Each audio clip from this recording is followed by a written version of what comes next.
had to send him the link. That's crazy. Yeah. Yo, it's official. It's on. It's here. It's lit. It's happening. It's right now, bro. What is up? What is up? What's popping? How y'all doing, folks? We getting straight into it. Welcome to another episode of the podcast. That's podcast with a K because we cool like that. You know what I'm saying? Harlem Shake. I'm excited. I'm super excited because we got a long time. A long time. Like, this is family, bro. This is like when I met Wiz, it's the same time I met Alex, and it's the same type of love and everything. I think that got that origin story like first episode, man. So it's another part of the origin story. For sure. But we got the one, the only Alex motherfucking Stoll in the building, man. Big sexy himself. Medium sexy these days. I don't know if y'all seeing my guy, bro. He chopping it down. How you doing, Alex? Good, how are you? If I say getting small, you look like a linebacker now, bub. You're not. You can't tell nobody. Yeah, this shit's crazy. People don't believe me when I like talk about this nigga, man. People don't believe. He's like the Joe Thomas of NAIA football. Like, he got skinny, he got ripped up. Yeah, man. That's like crazy, vegan, dude. That's what it is. It's that veganism, bro. You know what I'm saying? Yeah, I can't. It's not for everybody. It's not for everybody, bro. Hey, real quick though, bro. What up? You're a pretty feisty guy, Alex, and so I think it's perfect to have you on for this subject.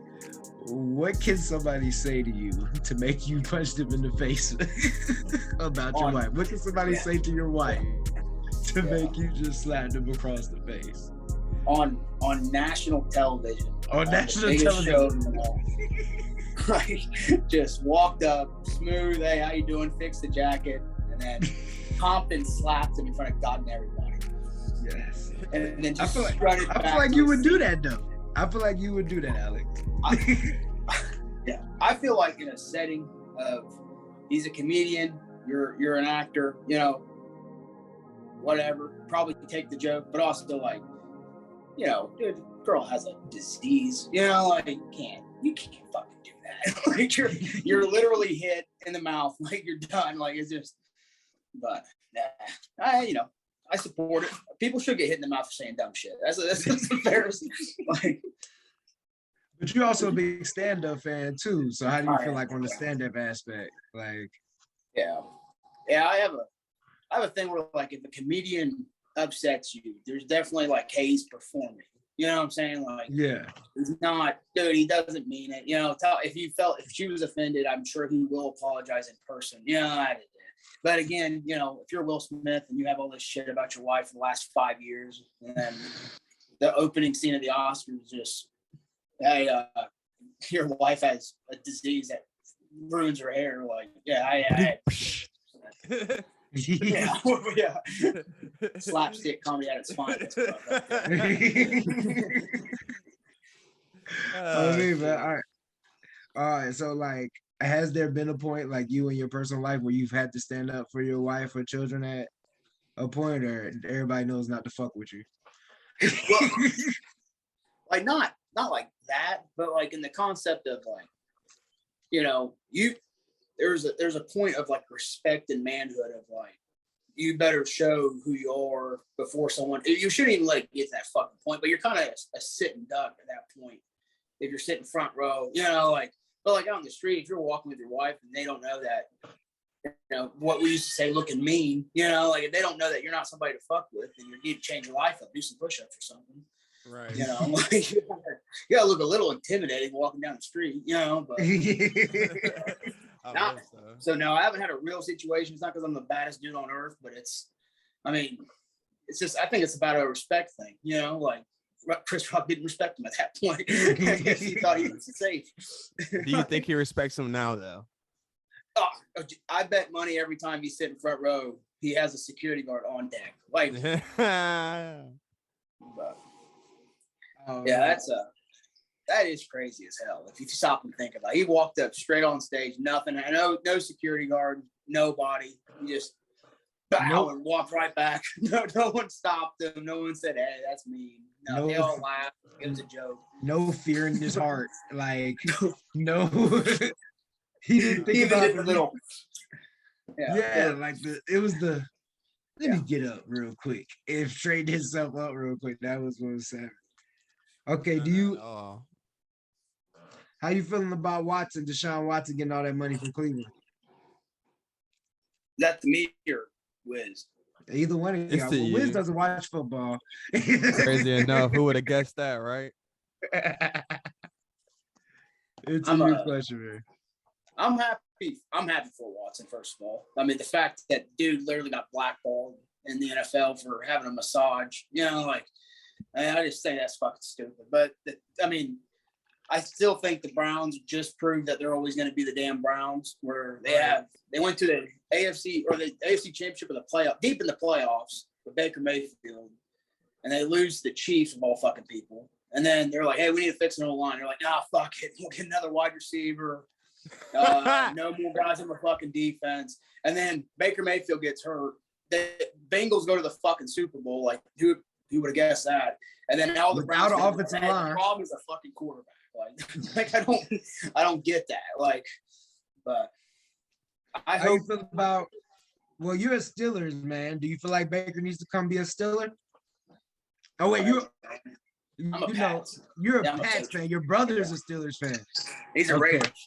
He's a Raiders fan. Oh yeah, Lord, I'm just fucking up all around, yeah, bro. Let me just fuck up. Fuck up. You're a Pats fan. Thank you for the gift, by the way. As a Tampa fan, I really appreciate all the blessings you had given me. Anytime. Dude, that Super Bowl, like, it wasn't hard to watch because I want him to be successful, but he had to throw it to every fucking former Patriot to get a touchdown. I'm like, dude. Yeah, that's some baller shit. Yeah, that's like seeing your ex, like, walking around with a fucking actor, and then, oh, by the way, she's now starring in every movie. Like, can't get away from her. Did you see Julian Edelman's April Fool's joke? Yeah, I was like, they were throwing the ball together and shit. Fucking dirty, man. I was like, watch the Pat fans just rolling over in their grave, like, oh, you fuckers, like, you dirty bastards. Yeah. I can't hate them. I'm just like, man, that sucks. Like, what? And then meanwhile, we're playing quarterback carousel, which we got Mac. I believe in Mac. I like Mac. I like Mac. I like Mac. I think y'all gonna be okay with Mac. I just don't know. Like Miami looks tough now. The Bills look tough now.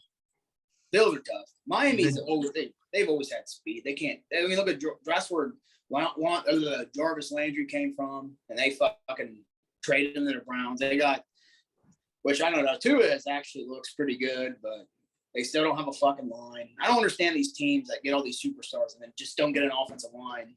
Well, the Cincinnati Bengals just proved you don't need an offensive line. He got sacked, 7 times, 9 times? They just need to, and they still almost won the Super Bowl. Like, if Aaron Donald's not there to make that play at the end. But still, you can get, I mean, every fucking year there's 500 O-linemen going in the draft. You can't find some 30-year-old guy from Wisconsin to go block for your fucking dude. Like, that's like. But of all you would think that'd be high priority. Yeah, but you can't just have a 1-star stud. It's a chemistry thing. Like, if the whole 5 of the guys aren't clicking and understanding, you tell that fucker he's not getting paid unless he clicks with this O-line. Yeah, that's what they're gonna do. I don't know about you. I can be your best friend for $5 million. Every time, bro. Yeah, we're going out to eat. We're hanging out. Fuck. You gonna figure out that chemistry? Yeah. We have chemistry, Bob. It's called ka-ching. That's what it is. Right. Ka-chow. Touching some ball sacks if necessary. Hey, man. But I do notice that in the NFL. That the NFL's like kind of stupid. Where D-line is just getting nastier and nastier every fucking year. I mean, every D-ends are getting deadly. D-tackles are getting deadly. That fucking kid from Georgia, it's like dumb, just fucking talented. And then O-linemen are just like, hey, fuck it. We're going to wide receiver this round. Fuck him. And it's just like, whatever. But see, you can also hide and disguise an offensive lineman. So all you need is a decent center who can call out the front and a decent left tackle. The rest of those other 3 positions, you can kind of disguise and shift coverages, and you might have a run specialist versus a pass specialist. Like, you got to pick your choice. I believed that. I really did until I seen what Nelson did with the Colts and literally was just the leading blocker for Jonathan Taylor and just destroyed shit. Like, it was just like, because I used to say the same thing. Well, you just need guards pull, fuck them. They're like, they're fast or big fullbacks, so they are. And it's like, but then a guy like Nelson literally made a trash ass offensive tackle into a fucking pass threat because nobody was coming inside anymore. So it was like, oh shit, like, okay, like, yeah, but that only works. That only worked for so long. When you look at dudes like Derrick Henry and what's the offensive lineman he had over there in Tennessee, busting with the boys. Yeah, I can't remember his name now. Yeah, but like that only worked so long. What is that motherfucker's name? Is it Tanner? Or is it? He has a podcast and everything. Dude. That's why I just Are you talking to me? What I did? In Michigan. Yeah, like, I can tell you everything about the guy. He was the one that shot the arrow at Norman when they beat him or whatever. Yeah. But he also he got killed this season. Like the first game of the season, he had like 7 sacks on him. From Chandler Jones. Remember Chandler Jones cooked him up first game against Arizona. Like he got barbecue chicken. It'll work for a little bit, but even Derrick Henry had to run out and stuff. Yeah. That's the hard thing about being a left tackle. You have one bad game. It's not like a wide receiver where, oh man, he didn't get any catches that game or whatever. It's like you have one bad game, you're done for life. You're no longer in that Orlando pace, Yeah, I think you get more second chances as a kicker than you do a left tackle. You get the quarterback fucked up. I'm not gonna lie. That's your ass, son. That is your ass. Well, think about that dipshit that the dipshit. Look at me, I'm talking shit about it. The guy that like the video of Lawrence Taylor breaking Joe Theismann's leg. That tackle's got to be famous, like or infamous in Washington. Like, yeah, that's the motherfucker right there. Like, oh yeah, they're ready to kick his ass around town for sure. Yeah. I'd be pissed. A 10-yard penalty or a guy's fucking career. I think you hold that dude. I'm like, what the fuck, Especially the greatest football player of all time. Yeah, you don't think you're gonna get away with that holding call? Fuck it. Like. Then he shoved him. I'm pretty sure in the video he shoved him into his leg too. That's another thing that don't really pushed him in the back. It's not really Lawrence Taylor's fault. Yeah, he pushed him in the back. Yeah, he was dirty for that. But that guy broke Joe Theismann's leg. He take it off Lawrence Taylor's highlight reel. But yeah, wow. So y'all weren't here when this first happened, but I just wanted to draw my nuts and say that my Grammy prediction for best rap album was correct. Tyler the Creator steals the rap Grammy from everybody else. Is there any discrepancies though? I'm not even gonna lie. I didn't watch the Grammys. I was not aware. Tyler got a Grammy again. Yeah, second, back to back. That's crazy. No. Unc did give him his flowers, so I'll say that. Never mind. That's straight. I mean, I like him. I just don't know. I couldn't tell you like a his song. boyfriend. That's all. Yeah. I couldn't tell you what song he passed, but I'm sure he deserved it. I ain't gonna knock him. What else did they have on there? I know Will Smith got Best Actor. That's the only thing I stayed and watched. I wanted to see round 2. Dun dun dun. That's the Oscars. We talk about the Grammys. I don't know the fucking difference. That's what I'm saying, bro. I did not know the Oscars or anything like that was even a thing like going on until I saw like obviously the video of the slapping shit. What I said, fights at the Grammys, like I don't know. That's what because of shit. Oh shit! They could tweet out those awards. Yeah, nobody cares unless somebody got beat up. Unless Trevor Noah gets uppercutted, nobody really gives a damn. That's gonna be the next 10 award shows. You chopping up? What did you say? Oh, I said that's gonna be the next like 10 award shows. It's people running up on stage, beating each other's ass. Like it's not gonna be anything. Yeah, you gotta top that. Is Kanye West another before his time person? Is this another moment where we look at Kanye West and say, "You're so ahead of your time"? What do you do? Just a genius. Yeah. What do you do? That's exactly what it is. Well, I mean, he went on Taylor Swift. Like, as far as I know, he was the first person to just walk on stage while somebody else is supposed to be getting an award. I was saying that when we was talking about that, I was like, does this overshadow Will? Like, did he do better than Kanye? Did he like be more abrupt? Like, was that the moment interruption of lifetime right there? I feel like the only difference is Kanye West could have Nigga, never. Old Dirty did that shit before all of them. Where? Old Dirty did it? What'd he do? Yeah, Old Dirty walked up. I can't remember who he walked up on. And was talking about Wu-Tang is for the kids. What the fuck? I forgot who he walked up on. But Old Dirty was the first person to do that shit. I actually want to say that was at the Grammys. If I'm not I think it was the Grammy. Yeah, it was the Grammys. Now he wasn't invited nowhere else.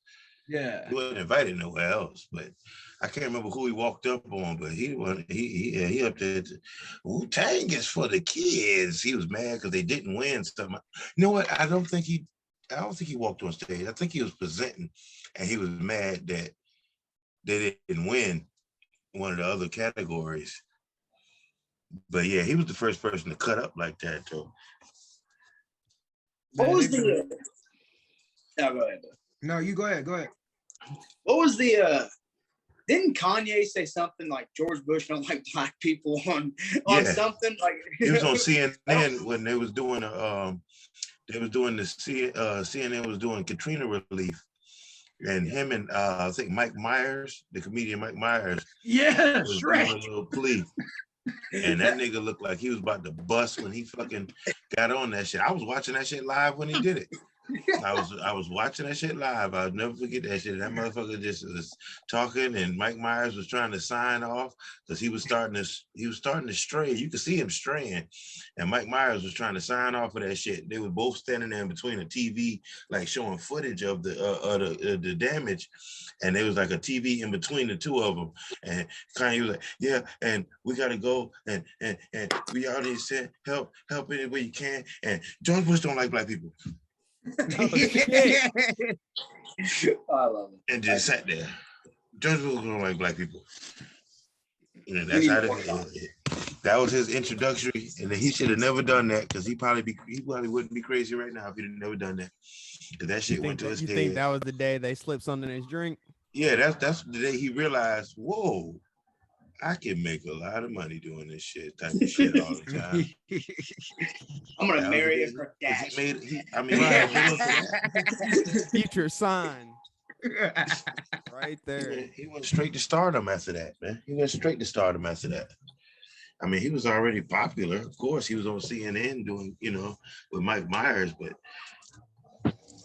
So to answer your question, yes. Yes, he was before his time. I mean, but you also got to think, I feel like the statement at that time was probably what a lot of people were thinking. Like, maybe it was just the fact that he said that shit on TV like that. He said that shit live on TV. That's just it. I mean, shit, anybody give a fuck about George Bush in the first fucking place. It didn't change nobody's mind about George Bush. But what he did was he said that shit on TV, and ain't nobody be doing that shit right there. It's like, motherfucker said that shit live on CNN. Yeah, we still thinking about that. George Bush don't like black people, and didn't say nothing else. Nobody else said nothing else. It was just quiet after that. It was just silence. Yeah, they cut the Chris Tucker after that. That's crazy, didn't they? Though? They cut straight to Chris Tucker. He was like, Take it away, Blackie. Take it away. You know what to say after that. That is funny, man. Let me ask you this: since we got stolen on the line, man. How do you feel about the college players being able to get paid off their likeness now and all that shit? How do you feel about all that controversy? I'm a firm believer in that college football is the biggest monopoly in the world right now, where how in the fuck can every division of football from Pee Wee to the NFL have more than a 14 playoff, but somehow we still market this bowl game bullshit that no one watches, but there's 900 of them. If you get a 6-6 record, you're in. We're in, baby.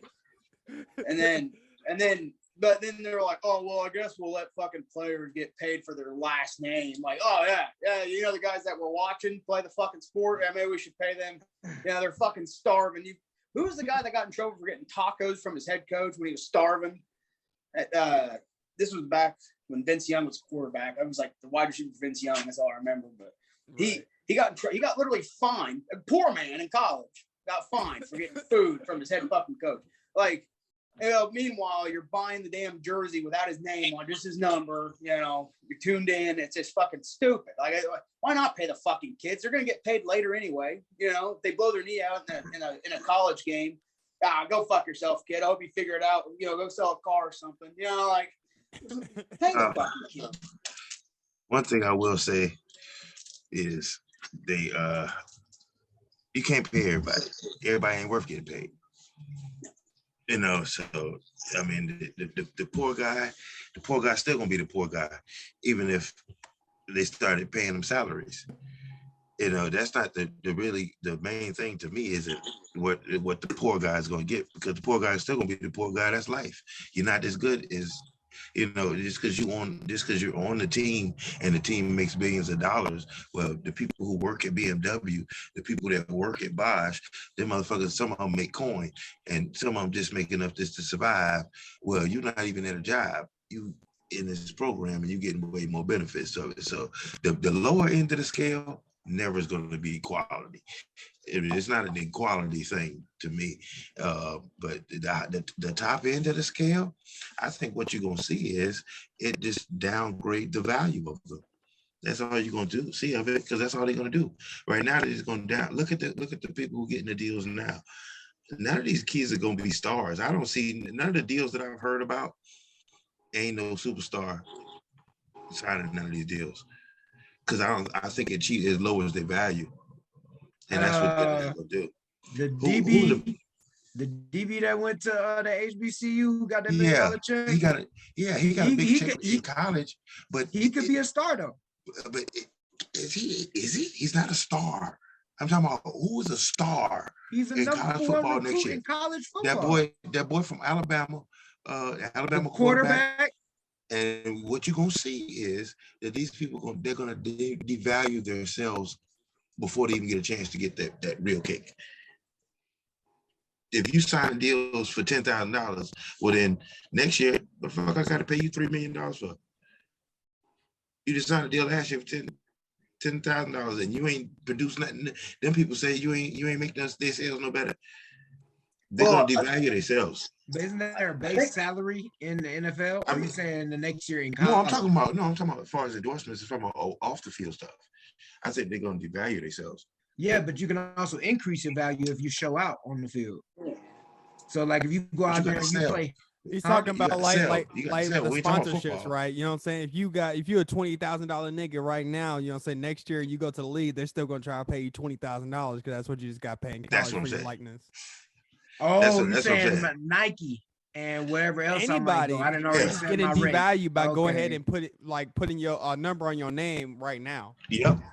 That's one thing I think nobody ever talked about, and that's what I think that is going to eventually happen. I think they're going to devalue themselves with them deals that they already signed, and they're going to be signing deals they're going to carry over into the NFL. That's what's going to fuck them up. NFL leagues, and that's where they're going to devalue themselves. And that's why I say, damn that, man, take the advantage of what you got. I mean, I ain't trying to knock nigga, but if the school ain't paying, that's the only reason they're allowing this shit, because they ain't paying for it. Yeah, that ain't no fucked up. Ain't no NCAA. They ain't paying for this shit. So people who complain about the billions of dollars that they're getting, you know what they're gonna do? They're gonna keep getting their fucking billions of dollars. You ain't gonna short them damn not fucking nickel, because they're not paying it. Converse is gonna pay that shit. Under Armour or Bill's used car local mom and pop for that local place. They're gonna pay that shit. But what I'm saying is Tim Tebow doesn't worry about what happens in the NFL if he gets paid the millions of dollars he might have been worth as a Florida Gator in the prime of Florida Gator time. Tim Tebow's not worried about, like, he goes into the NFL with a different type of swagger even. I'm already set. And he's not trying to come back to be a fucking tight end. He gets paid while he's in college. But who's gonna give him $4 million? Who's gonna give that $4 million? I could have definitely seen somebody. It wasn't University of Florida. I bet some church would. $4 million coming their day. Some church would. Yeah, I would have gave him $4 million to come to my fucking school. I forgot. At that time, prime Tebow, hell yeah. Yeah, oh yeah. I ain't gonna lie. I was a jump pass believer, bro. I was a believer. I thought that shit was genius. Like being like in college playing football at that time, I was like, yo, that's the one. Like, that's the one. Well, and think of, like, we're talking about their value in college. Think about guys like Johnny Manziel that just like died. Like, but fuck me, man. I wish that guy got paid a little bit before we killed his career in Cleveland. Chubb, that 1 year his legs broke. Yeah, that's why I'm thinking they're gonna devalue themselves. That's why I think they're gonna devalue themselves But I think it's like you said. I think they don't talk about it because what you're talking about only applies to the top people. You're only getting devalued from $500,000 to $1 million. So like you're already in a different echelon than most of the team. Now, go ahead. Oh, I was just gonna say, like, the concept of, like, some of these guys, if you're, let's say it's you, okay, and your first and last name's on a fucking video game, where you're from, all that shit, and that was just for the free, like, they have to pay you for your likeness. That's just, that's my thing. It's like, you're gonna put me in your video game, make money on this video game, and I don't get a fucking dollar. I don't get a dime. Like, I still play NCAA 15. So I was just about to say, because they don't make it anymore. Well, yeah, that's what I'm saying. But people still make, but you're still using, Tim Tebow's still on the fucking cover of 11. You know what I'm saying? But did Tim Tebow get any of that money? But that's my thing. Actually, I think the ones that were on the cover, they actually got paid because if you notice, they were always players that left college. When they left college, they were on the cover again. So they were allowed to get paid for being on the cover. But the whole name and likeness, if you think about it, you played the game. I played the game to death. And that's when I stopped playing football games. I just went and played basketball after that shit. Stopped playing. I only played college football. But yeah, you nice too. Look how many checks they had to cut. You think EA was gonna cut that many checks? How much were they gonna get? $150? Yeah, because UAB was on NCAA. Memphis was on NCAA. It was like teams you never played with. Florida Atlantic. Florida Atlantic was on NCAA. You know what I'm saying? Yeah. Hey, but nowadays, Monmouth was on there. But at the same time, those programs go on the winning streak like a UCF, and now you're interested in playing with them. Like, who's over there? What? They don't make no money. I want to play with the dude with the one arm. The dude with the one arm supposed to get a check. What was his name? But you ain't got no more money. That's what I'm saying. You already bought the game, so the game ain't generating no more money. It's not like you're generating money. So for me to play all of those players and still profit off of this game, you're only getting $150 a piece. That's what we blew this whole thing up for, was $150. So, ain't nothing. I mean, yeah, but I mean, I'm saying that's all you was looking at, though. I mean, I'm not saying that cats shouldn't get paid, but you also got to look at where the money is coming from. They need to go at the universities, and the universities ain't giving up the money. They're not gonna sign anything and make any rule that says that they gotta pay all these motherfuckers that's coming through here and pay them market value. They're not gonna pay for that shit. Hell no. Nigga, you think fucking Alabama, they'd be taking money from the athletic department to pay kids what they worth. I mean, from the education department to be paying people what they're really worth to come to their school, or they'll fall off, or it'll be more even. But until the universities are the ones who paying the freight isn't going to be that high, and it's only going to be the top echelon players that's going to get any of this money. So when you get them to pay for it, when you do get them to pay for it, they're going to be paying these kids. They already get a stipend. I mean, these kids ain't tell you how much you get. You got about $3,000, and you played at Mississippi Buck Fuck. You ain't get about $3,000. I don't remember how much I got at KCU, but I know it wasn't that. Yeah, it might have been that, but it might have been about $6, because I had to pay for tuition. I still had to come out of pocket for tuition a little bit. Stole, hey, they fucked my dude Stole, bro. I don't even know if you want to get into that, bro. But they're like, it ain't. That's a bad example. Don't go into our. I'm about to say, no, let's talk about that shit a little bit. Let's talk about that shit a little bit. Niggas get a stipend though. All I'm saying is niggas do get a stipend, even at the country bump school that you went to, right then. So there is a stipend out there. So you want to make the stipend official and say that's payment. When they start paying every damn body. Let me explain to you what it is real quick. All right, so it's not a stipend. The football team will give you a scholarship amount. Now, if you are smart and you play football, they'll throw in some academic to match that football amount of money. Oh yeah, now, then you if get some what bread. they feel like your value is more than the price of tuition, then you get a refund check. Right. It's not a stipend. It's not. That's what fucked me up, but you still owe. You still gotta pay that. Bullshit. What you giving me money back for if I owe you bucks? And every motherfucker would take that to the store and buy dumb shit. Every fucking time. High today, boy. Yeah, and yeah. So, we're all 19, 20 years old with $10,000. Just here, bud. Go play. Hey, but you owe me 20. Right? Yeah, you owe me 20. If you want to stay. Yeah, if you want to stay. If you want to stay. That shit's fucked, dude. And it's like, okay, I've always heard it referred to as a stipend. That's why. Nah, see, it's got stipulations to it. It's the scholarship and the like. You gotta listen. If you take out a FAFSA loan or any type of government loan, and your loan amount is over your tuition that semester, you get a refund check too. But it's not really a refund check. It's just the extra that you owe. Yeah. Now, the athletes that you're talking about, yes. The Division I fools, when they say full scholarship, that means they finna take care of all your tuition, and they're gonna put extra on top of that you will end up with a refund check that you can spend throughout the semester. Most of them motherfuckers, like we just said, Jordans, the new 2K drop every fall, right when the school come in. You know what I'm saying? That's $100 video game. Madden drop right after that, $100 video game. Like, TVs. We all know old dude who had the full scholarship at KCU and had a 70-inch flat screen TV in his dorm room and never played a snap. Controller. Never played a fucking. The one snap he did play though, it was a great play. But yeah, I'm not gonna lie, the motherfucker was great. If you got him the ball, he was great. But he never played a snap. It's like, and that's just how it goes. Go ahead, Stowe. I know you've been itching. I see you. Go ahead. What you got, Stowe? Well, that's just another thing with like college football, where it's like it's a business, right? Everyone's like, "Oh man, it's a privilege to play college football." Like, yeah, but they also do some shady ass shit, like fudge your grades so they have to redshirt you the next year so you'll come back and shit. Like that's fucking foul, and that's not like a fuck you kid. That's $10,000 worth of fuck you kid, just so I can save your job next year. Like I just don't. Yeah. That's my thing with it. It's like, oh, but we won't pay you $150 for you to use your name. That's close to owning you.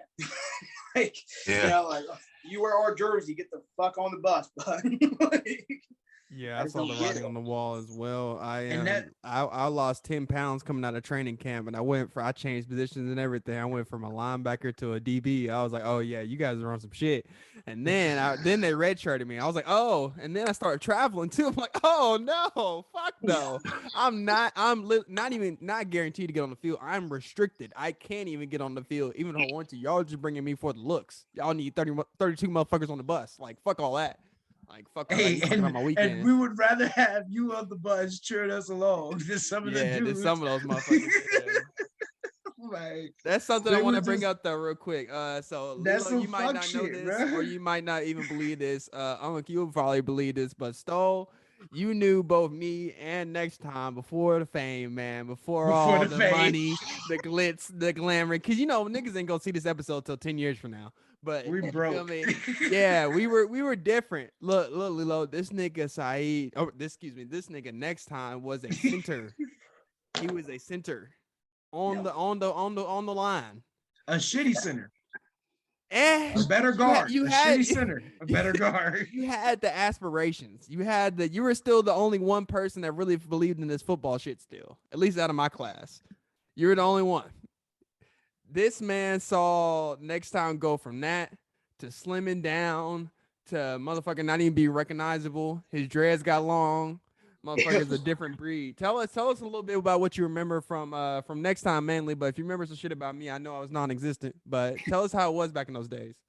Well, I say, Wiz, you're on Black Squad defense. We didn't. That's Austin Stoll territory, but we no, Saeed, man, he was on the line and he was athletic, all get out. I was a guard because I'm 5'0", but I was guard center. Saeed was guard center. Next Time was guard center, and I was like, which I wasn't like these other guys. I hope the best for everybody, man. I'm gonna blow your knee out as soon as I get a chance to get a starting spot. I wasn't that serious. Like I love football.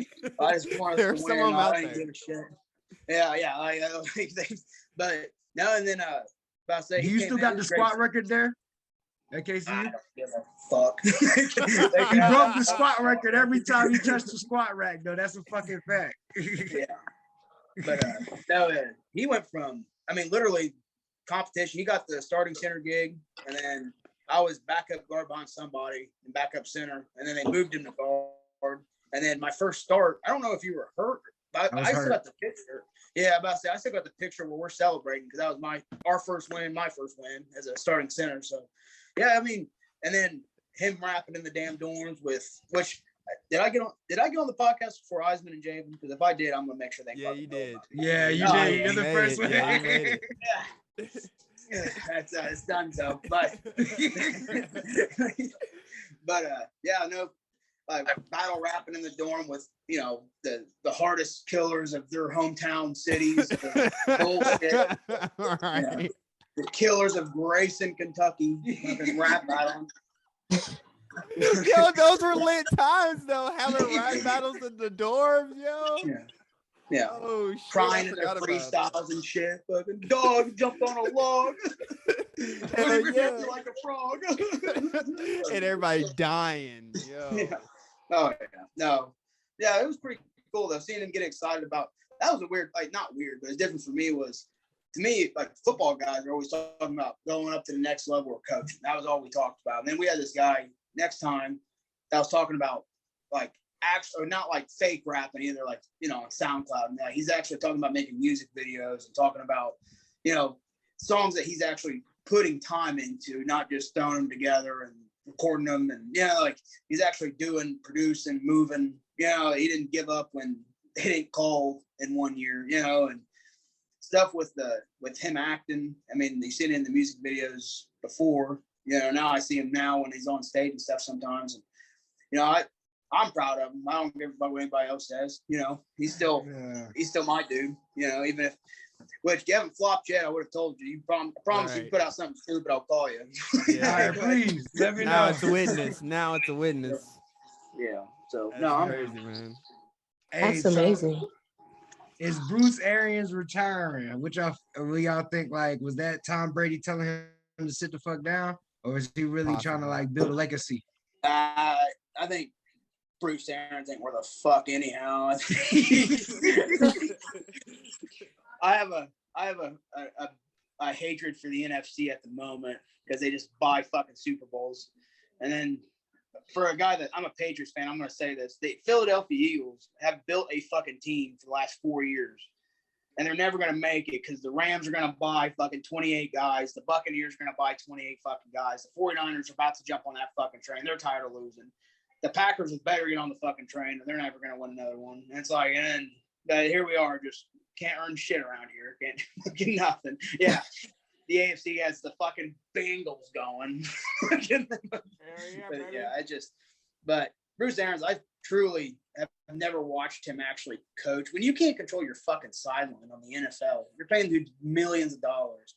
You got to be doing fucking cartwheels and shit on your sideline. Like, what the fuck? Go sit in the office. That was me. Go upstairs. I had the third highest scholarship on the team. I was over there bullshitting. That's so crazy. I seen that. And I was like, "Is this KCU, bub? Like, this is crazy. Like, giving you flashbacks, man." No, It's we just didn't football. have a Tom Brady. What are you talking about, dude? What was the short dude with the long hair, all sunshine? Jug. Yeah, They never gave Jug a chance, though, bro. Jug was Brady in the prime. They gave Jug. If he was like if Brady and Edelman had a baby. Doug my dude. They gave him a fucking chance, but they kept coming back with the one. I don't know if you old lineman heard about it all the fucking time. Every fucking year we had the one. Oh, this guy. Let me tell you about this fucking guy. He is like a poor man's blah blah blah, and he can do this and fucking throw it, and he can run. And every fucking year, Jay was sweet. Cub was awesome for real, but he just couldn't get a fucking chance. And then Ike Brabson, I don't know if you even were there for Ike, but he was sweet. And it's just like there's a whole bunch of them. I mean, my God. But yo, can we talk about the one dude from Oregon? You remember his name? One dude from where? From Oregon, bro. Oh, fuck. Reese Hack, bub. Bro, I smoked so much pot with him, bro. I smoked so much weed. It doesn't matter now. It doesn't matter now. Yo. One thing I remember about him is that he was supposed to be this D1 quarterback, and he was good. I don't know what happened. But then his sister was supposed to be a D1 volleyball player, and that's the only thing I remember about him is he had a sister. Oh, shit, that is right. Damn. Yeah. Oh, yeah. That's why he was there. Yeah, he's worth the shit, like, ethics-wise. Like, I'm telling you, like, he was chilling, bro. They had a whole house and shit. They were the only couple allowed to live together on fucking campus, it felt like. Oh, yeah. Yeah. Yeah, he was married to a cheerleading coach and shit. Wait, what? Yes. Yeah. And then you remember because he went to Mark or Moorhead. Oh, shit. Okay. Yeah, I actually really liked Reese. It was just weird. It was he was the one. He's the one. He's gonna save the franchise. And then the KCU franchise. That's what I'm saying. The KCU franchise. Every fucking year, Cub Scott. Look, Cub was dirty. He was awesome, but not one fucking snap was played under center in a fucking game. It was just like, what happened? Well, we fucking lied. Pretty much is what it come down to. On film, it looked all right. It looked like we could do something with that, you know. Yeah. Well, those guys could play, but it was like, oh, well, we fucked his eligibility. Oh, when we fucked him at the other school, we fucked him here too. Like, oh, sorry, kid, your career's. Yeah, that was one thing. Like, we got y'all got like a new coach or whatever, and he tried to bring in all his old recruits, but like like you said, a dirty system into an even dirtier system, you know. But we got Bible, so it's okay. They gave that motherfucker the whole fucking school, and then he did. They said, you're AD, you're the football coach. You can have a fucking house, bub. And then they were like, COVID season, they went 500, and he was like, that's good enough for me. Guys, I'm going to Pikeville. Like, he just said, fuck it. It was just like.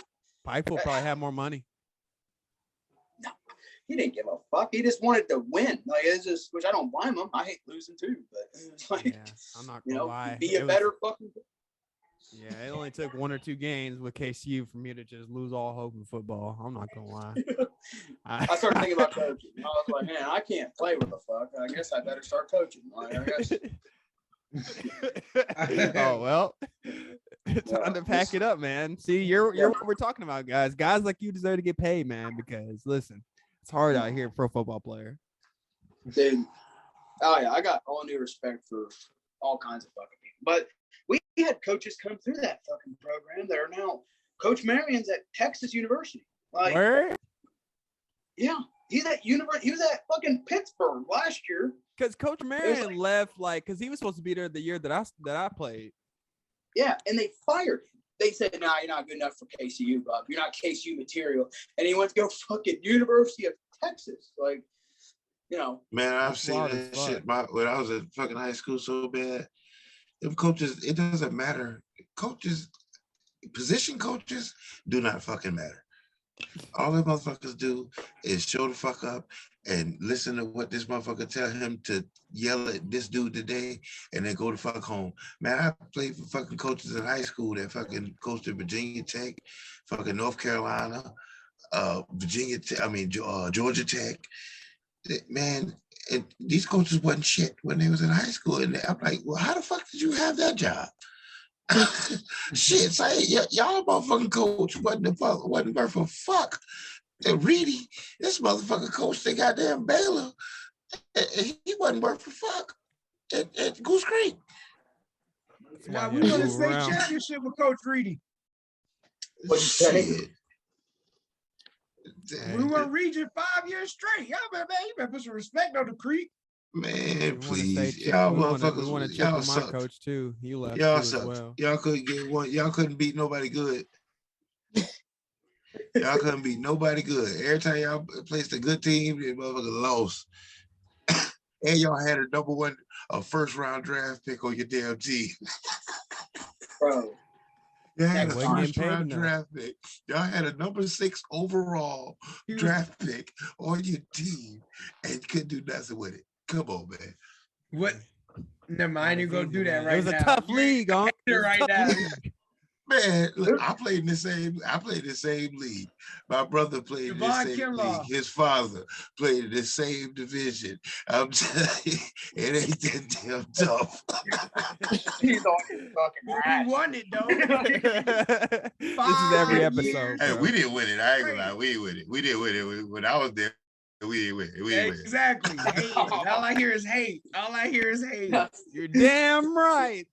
And that first round draft pick dropped out of our high school, got his GED, went to JUCO for 2 years, then went to the University of South Carolina for 2 years, then became a first round draft pick.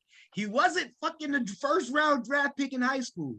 A lot of you motherfuckers didn't even think he was gonna make it. I didn't think he should have been playing in high school. Shit, I done seen a 5'7" guard stand him up on the line of scrimmage. Yeah, that's fucking right. Those 5'7" guards can do shit, Bob. That's the best. Yeah. Let him know, Stone. Yeah. Let him know. Stand him up. I see the 5'7" guard stand this boy up on the line of scrimmage.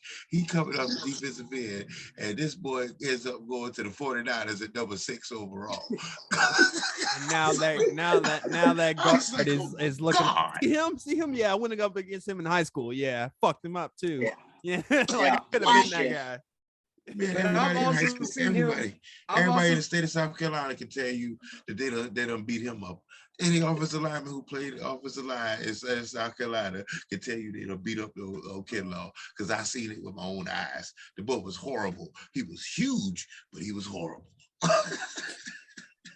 You act like he have no stats. The man had like maybe 3 or 4 pass deflections, a couple of sacks. You 6'7" or some shit. What the hell is it? He was a threat. He was a threat. Yeah, threatening your win-loss record. He's 6'5", 300 pounds coming through on a high school, and you trying to tell me he had 3 pass deflections? He had what, 4 sacks? Come on, man. Nah, he had more sacks than that too. Now, come on, man. You being real disrespectful. Hey, man, that boy was. He's hating. That's what it is. He's hating. Hey, that's his job. That's what we everybody in the stand was hating on him. Hey, I ain't the only one. We all sat up in the stands, be like, "What is the big ass boy doing?" He might run around the corner. Here he go, run around the corner, his big ass, because the little 5'7" guard done got up in his chest. He done pulled on him. So the 5'7" guard comes around, pulls, and he don't know what to do. Quarterback can sit back there, still waiting to pass. This boy overrun him every time. How you running on the back of a quarterback in high school? How you run behind a quarterback in high school? Tell me that. Very true. Tell me that. We lost in the 3rd round of the playoffs on a last-second drive. Yeah. I forgot. Didn't Buddy catch the ball? I wasn't no last-second drive. You talking about that Fort Dorchester game? Yeah. It wasn't the last second. It was about y'all had y'all offense camp. Y'all came back out there, didn't you?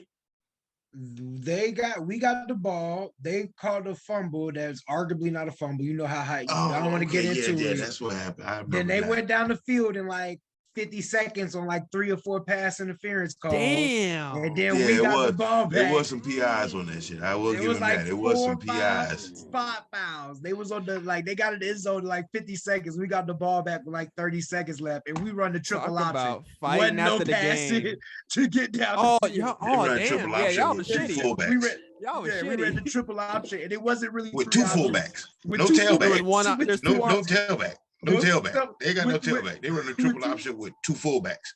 Their best players is 2 fullbacks. What y'all set up in a wishbone or some shit? Yeah. Period. What the fuck? Wing Yo. Hey, guess who's coming around the corner? Chugga cheese. Let's go. Hell yeah. Let's go. Next time. That's why Saeed went to college. Morning, guys. I love you guys. I appreciate you. Appreciate you, man. Appreciate you, bro. Anytime, every time. Love you guys. Love you, Yeah, bro. love you too, bro. Appreciate you. Facts. We're gonna have you on those sports cast, bro. We're gonna start a sports podcast with you, bro. Hit me up anytime, a little earlier next time if you don't mind. But I got you. Right. All right, bro. Love you guys. Peace, love. That's crazy. Yes, bro. That motherfucker set up in a wing tee. Looking at it. Me too. We had one wide receiver, maybe 2. You said old boy went to your school too, didn't he? What's his name? Yeah. Oh, Quint, damn. that's who we was talking about with the 37-inch TV Yeah. in the dorm room. It was Quint. You remember the This nigga DB walked- that this was on nigga- our team? Yeah, do you hear us? I swear this nigga used to walk around like his shit didn't stink, bro. He was I swear, nice in high school too. He was always nice. He was nice, but I never understand nice with a bad attitude. Like he's the one who showed me that smoking spot in that motherfucking that trailer up the road, that abandoned ass trailer. He's the one who showed me that shit. Yeah, I know I'm just putting your whole college career in the light, but yeah, there used to be like behind the football field, you go up this little road because Grace is a small ass hick town, and there was like an abandoned trailer, and all you walk in, you see a couple chairs, a table, and a bunch of Rolo guts and Rolo packets and shit like that. That used to be the spot. The most athletic motherfucker on the team. I'm sitting there smoking back-to-back blunts at 2 a.m. before we got morning meeting and shit. You know what I'm saying? We was on that type of time. I'm like, bro, how do you even do this?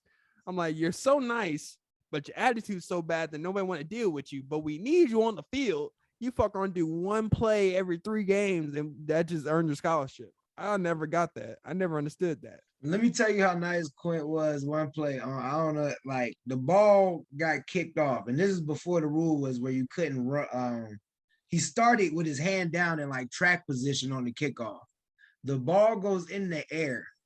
The guy catches the ball, and like soon as the ball hit his chest, like a thief in the night, you just see, like all you see is his feet, and he just takes the dude and runs underneath the guy who caught the ball, and the guy who caught the ball flips up in the air and just lands on his flag.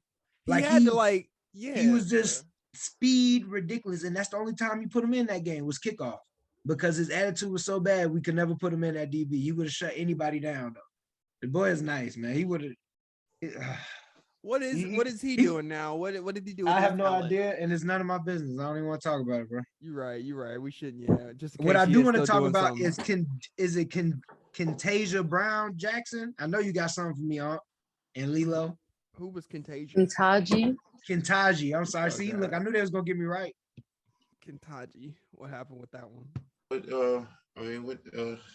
It's saying right now it's at a deadlock. So what exactly that mean? They just educate me. It's not deadlock. It says Senate committee deadlocks on Supreme Court nominee. Oh, okay, yeah. That's just the committee. Every bill goes to a committee first. There's a committee for every motherfucking thing, and so anything that's going to be a bill goes to a committee first, and then the committee votes on it. Just so happens that when you talk about Supreme Court, the Judicial Committee, they're even.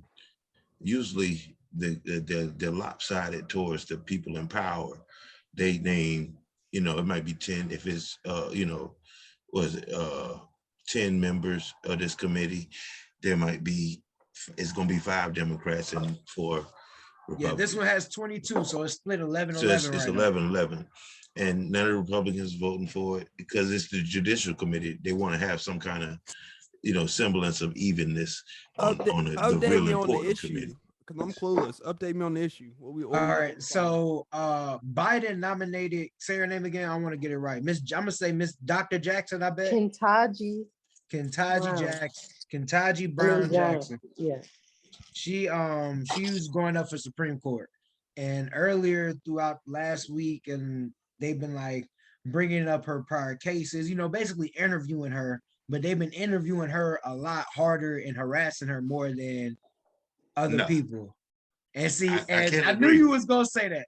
I knew you was gonna say that. I'd like for Lilo to get in first, before she come back and embarrass me. Yeah, because I'm old. So I want to let Lilo get in because she ain't been. She jumped in and we was talking about football. So yeah, she been kind of quiet today. How you feel about this? I mean, I don't think they were.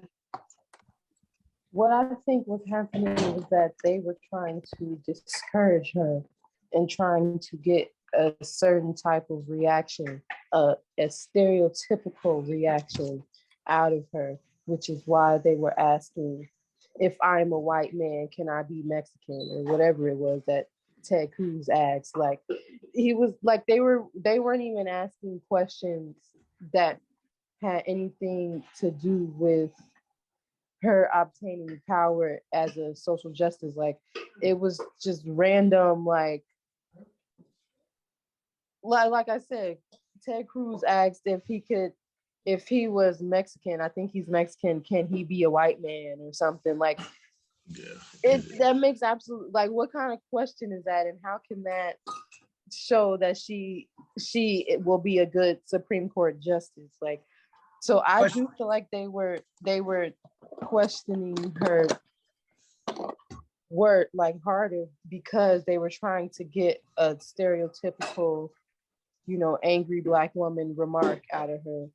And because she was not giving them that, they started just asking her random stuff to see what was going to happen.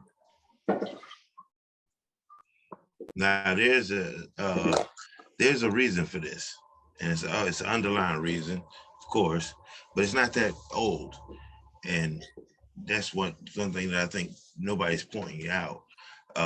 Not a Republican, don't vouch for him, but I always gonna play the other side. If you look at when Kavanaugh went up, they went and got some of the most bogus allegations against Kavanaugh, dragged his confirmation out. Now, don't get me wrong, it goes back before that.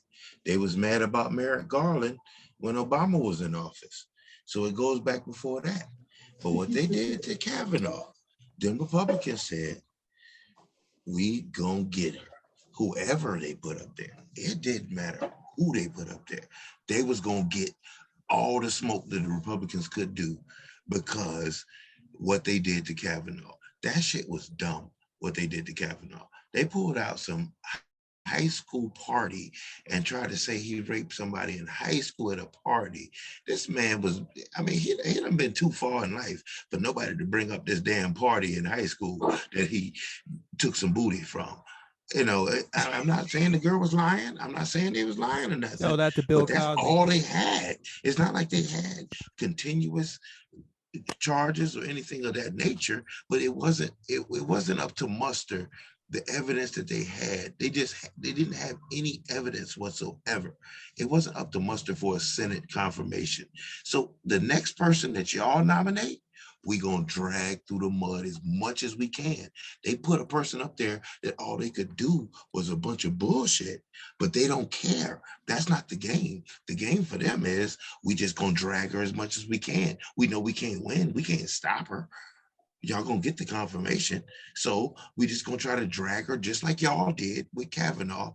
Y'all tried to drag Kavanaugh knowing y'all couldn't stop it regardless. And that's all I'm saying. Was her drag as deep, or did she not have enough dirt? I think it was. I think Kavanaugh's was worse. They accused this man of a fucking 40-year-old rape. They don't have no evidence of, like, none. like nothing. All they had was the person who said it happened to them in a party full of people who said that shit didn't happen. They had a party full of people who said that shit didn't happen. Never been brought up before. This man to be confirmed and all this other shit. I'm not saying it didn't happen. I mean, I'm not fighting either way. I'm just saying the circumstances that was laid out in front of a Senate fucking confirmation hearing was nothing. They had a bunch of nothing, and they didn't have the power to even stop the man from being confirmed. So this time, the Republicans say, we know we ain't got the power to stop them being confirmed, but we gonna drag this motherfucker as much as we can up this road, just like y'all did. So that's what's gonna happen. Period. I would agree with you had Kavanaugh been qualified to be in that position. He's nowhere near qualified. Ketanji Brown Jackson is the most qualified person that has ever been on justice. So therefore, even regardless of you dragged our person, so we're gonna drag you. She's the most qualified. It don't matter. Nowhere near qualified in any way, shape, or form. He has no prior experience. He has nothing to show that he is worth being on there. So yeah, he got dragged. Oh well, like he'll be okay. You're a white man. You're gonna get what you're gonna get anyway. So yes. I mean, at the end of the day, I appreciate your sentiment, but the world just don't work like that. The world just don't work like that. I understand. I mean, I understand your sentiment, but it just don't work like that. I understand. But you can say Kavanaugh wasn't qualified. Kavanaugh can come up here and put his record on the line and tell you that he's just as qualified as everybody else in America, any other judge that's on the Supreme Court. Qualifications are objective. What school you went to, what cases you done. That shit is objective when you go to a certain point. But what I'm saying is, if you won't, she is the most qualified, but that does matter when it comes to politics. That shit don't matter. We're talking about politics. We're not talking about qualifications. We ain't talking about degrees. Half the motherfuckers who voting on her ain't qualified to be making the decision. That's a fact. Yeah. But that shit don't. I mean, it's probably a motherfucker on the judicial committee who probably ain't got a law degree. I bet that was my next. I bet at least one motherfucker up there who ain't got a law degree. That was my next question. Honestly, though, it was like seeing how qualified she is there a position that she should be looking past this? Like, because we always say, and this is as high as you can go with Supreme Court, right? Like, so is there? Could she have been like, I don't deserve this? Oh no, I mean, she deserves something else. Man, there ain't no qualifications. Ain't no qualifications to be on the Supreme Court. There's no qualifications. I mean, they can go up right now and pick any person with a law degree to be on the Supreme Court. There's no official qualifications. Judge Mathis could be on the Supreme Court. Yeah. They call that nigga up tomorrow. And he has to pass confirmation. That's what I'm saying. The qualifications is what these people say it is. So to say, qualifications, no doubt the woman is qualified. All I'm saying is the dragging. The dragging was set in motion 2 years ago when they did that to Kavanaugh. Period. Lindsey Graham, you go back and look. If you want to go back and look, Lindsey Graham would sit there while they was doing that shit to Kavanaugh. Was like, I voted for Kagan and Sotomayor. I voted for them. Didn't give up no pause and no fight. But what y'all doing to him? Why y'all doing this to him? And over this right here. So now he coming back. And the only other person was that black judge from South Carolina would have avoided Lindsey Graham not running his mouth and doing this, but they didn't pick her. So Lindsey Graham out there like, I ain't going to drag her because of what y'all did to Kavanaugh. Period. It's gonna happen because of the legalist, the politics of it. So when the Republicans get an opportunity to nominate their person, Are the Democrats gonna drag that person the same way again? Like, is this gonna be a vicious cycle? No, it's probably gonna stop now. Cause this one, they didn't put no chinks in the armor. This shit they doing now is bullshit. Like, it also says right here though that but they put chinks in the armor. The Democrats put chinks in the armor when they went at the Capitol. They wounded them. They was on that ass. They was on that ass. But the Republicans ain't got nothing on this lady. You know what I'm saying? So it'll probably fizzle out just doing this dumb shit, I think. They say U.S. Supreme Court's nominee Jackson clears procedural hurdle in Senate. So she didn't clear whatever the hurdle was. I don't know. Yeah, because I mean, a tie just means we just keep moving. Okay. Out of the committee. So that's just like I say, the committee shit is just procedural. Anything can come out of committee. That shit is just the way they do business. And then it goes up, and then they'll go to the whole floor. And there's already Susan Collins from Maine already said she's gonna vote for it. So they don't even need the tiebreaker vote from the vice president. Okay. Man, all right. How much how do y'all feel like how much influence do we have as Black people in politics? You know what I'm saying? Like, this is a very high level conversation, but I can't help but think, like, does this shit even matter for us as Black people? Not much to me. Not much to me, unless you niggas vote. I shouldn't say you niggas, because I'm sure all you niggas vote. I don't vote. I don't. Damn, you don't vote? Well, yeah. That's why.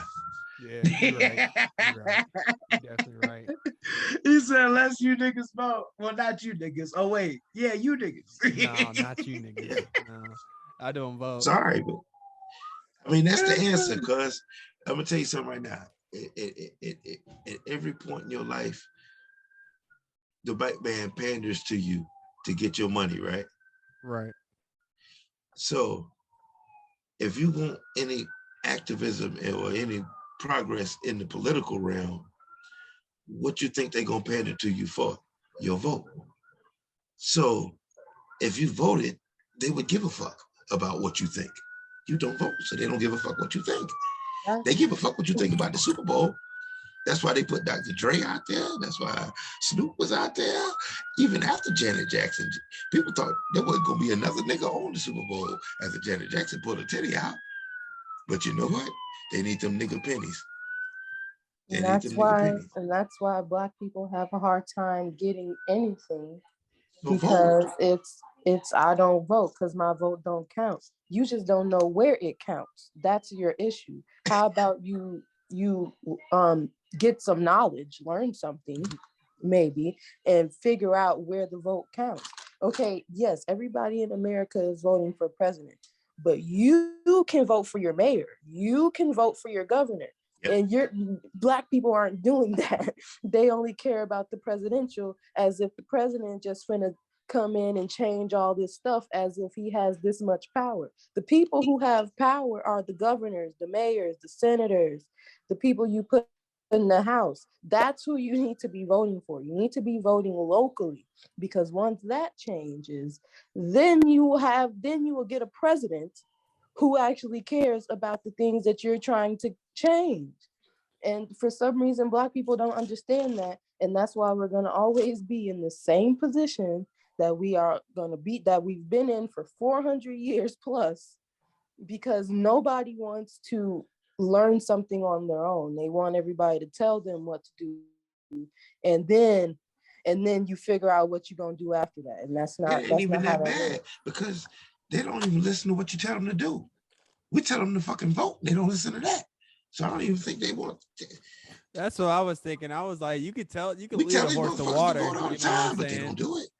It's just like, do you really have that much belief in that system, even on a local level? You know what I mean? Like, don't you like for example, right? We so in Bowling Green, Kentucky, we were voting for, it was either a city councilman or somebody that we wanted to go into the Senate, or what one of those things. I know it's important which one, but just hear me out. So it's a Black man. I think his name was Jeremy. Jeremy something that they were trying to put in the office. Everybody and their mama, everybody with a heart came out and voted for this man in Bowling Green, Kentucky. Like everybody, like I mean everybody. Like I almost went and I don't vote. You know what I'm saying? Everybody came out. But the day, like it was like the day before the election, or like the day before all the votes start being counted, literally everything disappeared. Like his shit, all his shit, like all the votes for him basically got out of nowhere, and they had to have a recount. Bro, lost. You know what I'm saying? Like shit like that happens even on a local level. And I personally seen it. And that was my one story. So like, how much faith can you have in a system that is still able to do some shit like that? And I know that's a one-off in the whole thing. You know, every place is different. But I personally feel like that even on a local level, sometimes that corruption can be too much. It's almost like I don't personally believe in giving sticks or help building a burning house. You know, they did that shit to Bernie Sanders. I can tell you what I say to people when things like that happen. They came out there, the Republicans came out there and said, stop the steal, right? Everybody can always contest the damn election. The only way to beat a contested election is to overwhelm the fucking ballot. And you say everybody you know came out there to vote. You got to know the population of the county you in. That's just because you hang out on the nigga side of town and in the county that you in, don't mean that that's all the motherfucking people in that motherfucking county. Exactly. I do when I live in fucking where I come from, Bradford County, I don't see a white man if I go down that motherfucker and don't go across them railroad tracks. I won't see a fucking white man. But I guarantee you they lose that motherfucking election every fucking time because there's white boys that's on them roads that I don't fucking go down that populate the fucking county. So you can't just look at it from that kind of perspective of, man, everybody went out there. Everybody went out there. But how many of y'all is even in that area? Exactly, because you don't know everybody in Bowling Green. Like you may know a lot of people, right? But I'm not saying that ain't none of this shit fraud. Person. Don't get me wrong. I ain't saying none of this shit ain't fraud. No, you get there's some cases of fraud, but I'm gonna tell you right now, that shit. The only way to beat that is to overwhelm the vote. Because if we actually gave a fuck or gave more of an effort consistently over time, you could actually like make a change, like a positive change for people. This is what look at the numbers. If you look at the numbers, I may have the numbers wrong, but the ratio is about right. I think we're like 13% of the population, but only like 11% of us vote. Yeah, and we have over 1.something trillion of the spending power as well. Yeah, that's why I say they pander to you for your money, but you give them your money, but you won't go down there and vote. Like that doesn't make sense. That doesn't make any sense to me. I'm more against the motherfuckers who want my money than I am the motherfuckers who want my vote. Shit, at least I know in order for you to keep my vote and to keep me going down there, you got to do something. But if they know you're not going to do nothing, they can go down there and get their loyal votes and do the things they need to do for your mom and them, for the people down there at the church. They're going to go down there and do what they need to do for them. And they're going to get them loyal votes because they're not going to turn them people off. But then they're going to go to the other side of town and listen to what they got to say. And the thing about... Go ahead, I'll come here.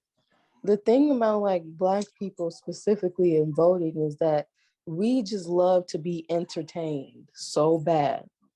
We love these performative actions and we not thinking about what it is that they're doing. Joe Biden said, if you ain't Black, if you won't vote for me, you ain't Black. So why is my Blackness taken away if I don't vote for you and you not even a Black man? That don't even make sense, but Black people loved it. They did the Congress, did the little knee thing. They got on their knee with their kente cloth. Black people loved it. Police outside on their knee, fist up, while still killing niggas for no reason. Like, Black people love performative stuff. And that's why that's all it takes. As soon as a police officer get on his knee, oh, we all love him. It don't matter. Like, despite all of the other things that have happened, like if the guy who killed George Floyd got on his knee and was like, Black Lives Matter after he did it, I'm pretty sure some people would have been like, yeah, well, that's enough for me. Like, and that's not the thing. We're not consistent enough. We don't push enough to get what it is that we actually need. Like, it's just my the fault, one not to thing cut you off. happening. Yeah. So like, have we ever like, cause you're young, Lilo, and you a little bit older, so maybe you can give us a little bit more insight on the history. But like, have we ever been at a point where we really had like political power? Like, have we ever had any prominent like Yes. parties or something like that? Like, Yes. what happened? Like, They did it just killed fall them. apart? They Let me just, tell they you just what killed them. happened. So we No was in voting. the game, and they just knocked niggas out the way. They Didn't killed vote. them. That's what happened. No, we didn't vote. Because you had people in power that was doing our bidding. We just didn't had flex our the muscle. Civil Rights Act. We had the Voting Rights Act.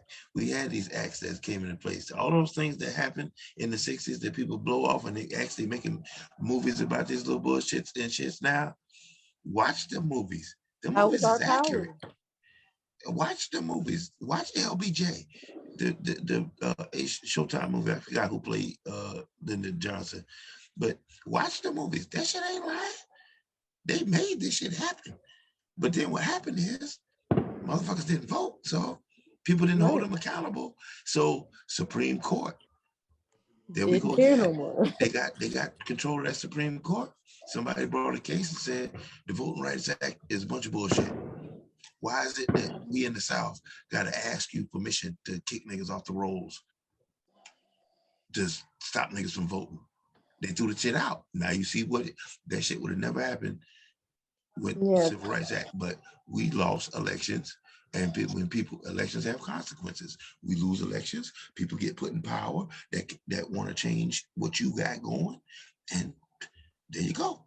All of that go back to voting, dog. If I can tell you right now, what they did in Georgia is a direct result of. Let me see here. Let me get it right. They changed the Voting Rights Act. Voter suppression.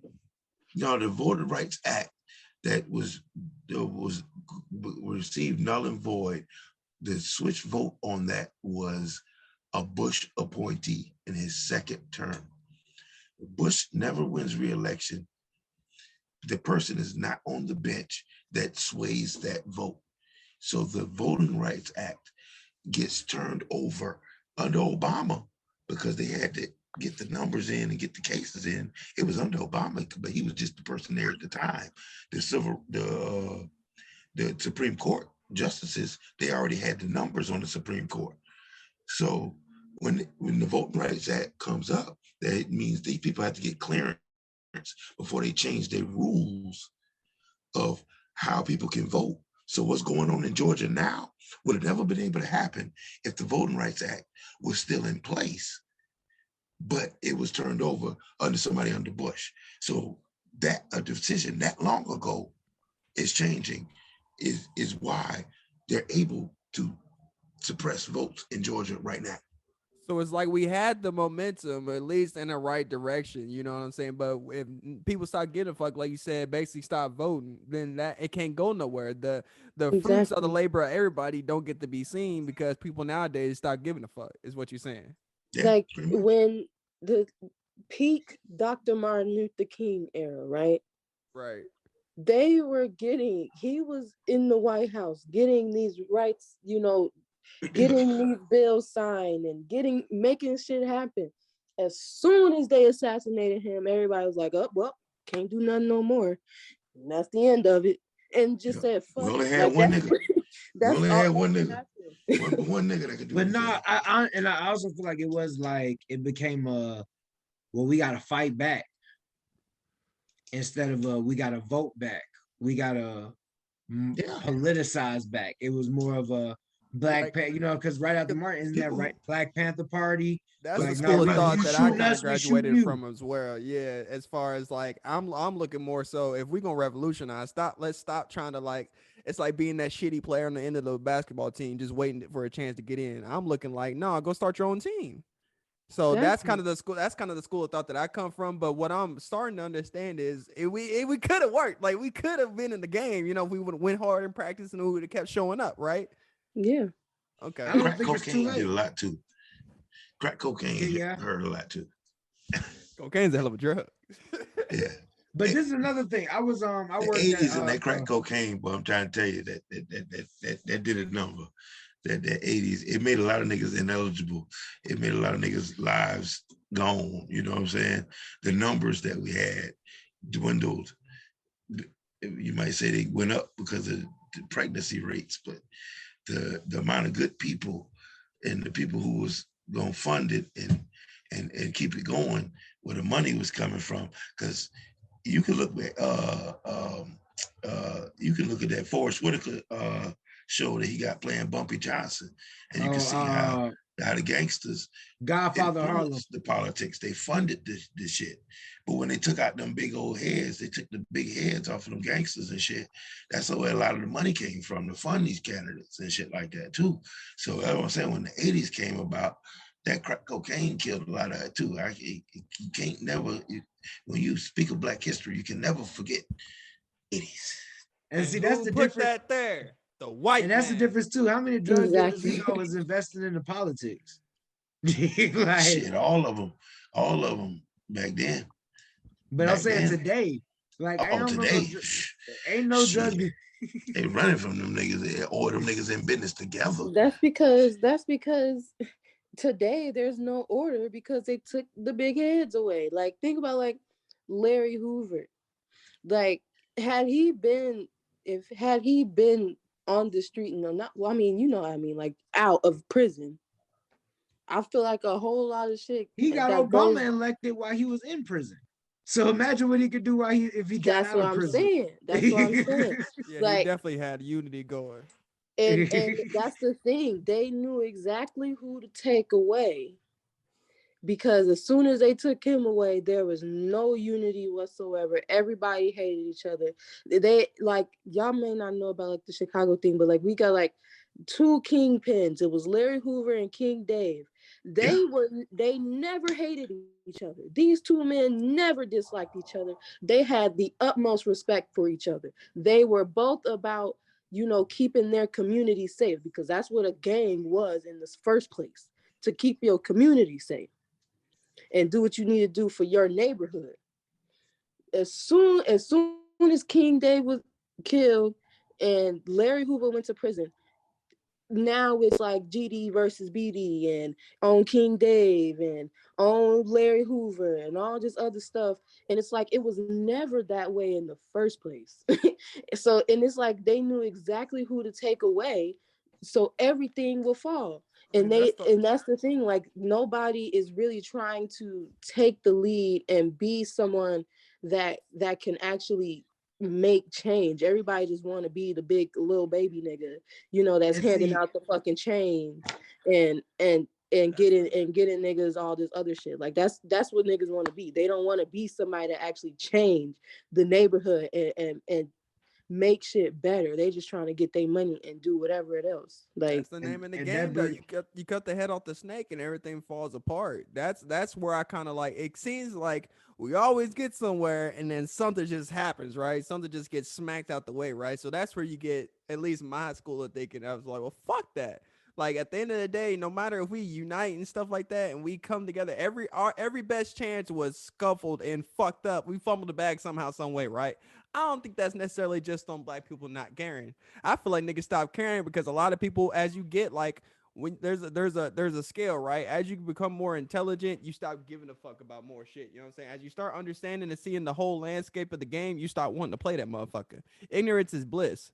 You feel me? I feel like a lot of times we tried, like I said, you trying to get on the court for the team that don't want you to play. Like no matter what, you never gonna be succeed. You can be the star player and still be under the head coach's feet. You know what I'm saying? Like, yeah, but what I'm saying is, but if what you thinking is, it's just one player. Exactly. That's not it. And that's every the nigga issue. is the player on the team. But if we all playing under a white organization, if the whole organization owned by white people or people that are not looking for us, like I'm gonna bring it back to you. So in Bowling Green, let's say the black dude did win the first time they went out there to vote, and he won 51% to 50%, and it was like, oh hell no, let's lose these informations, redo it real quick.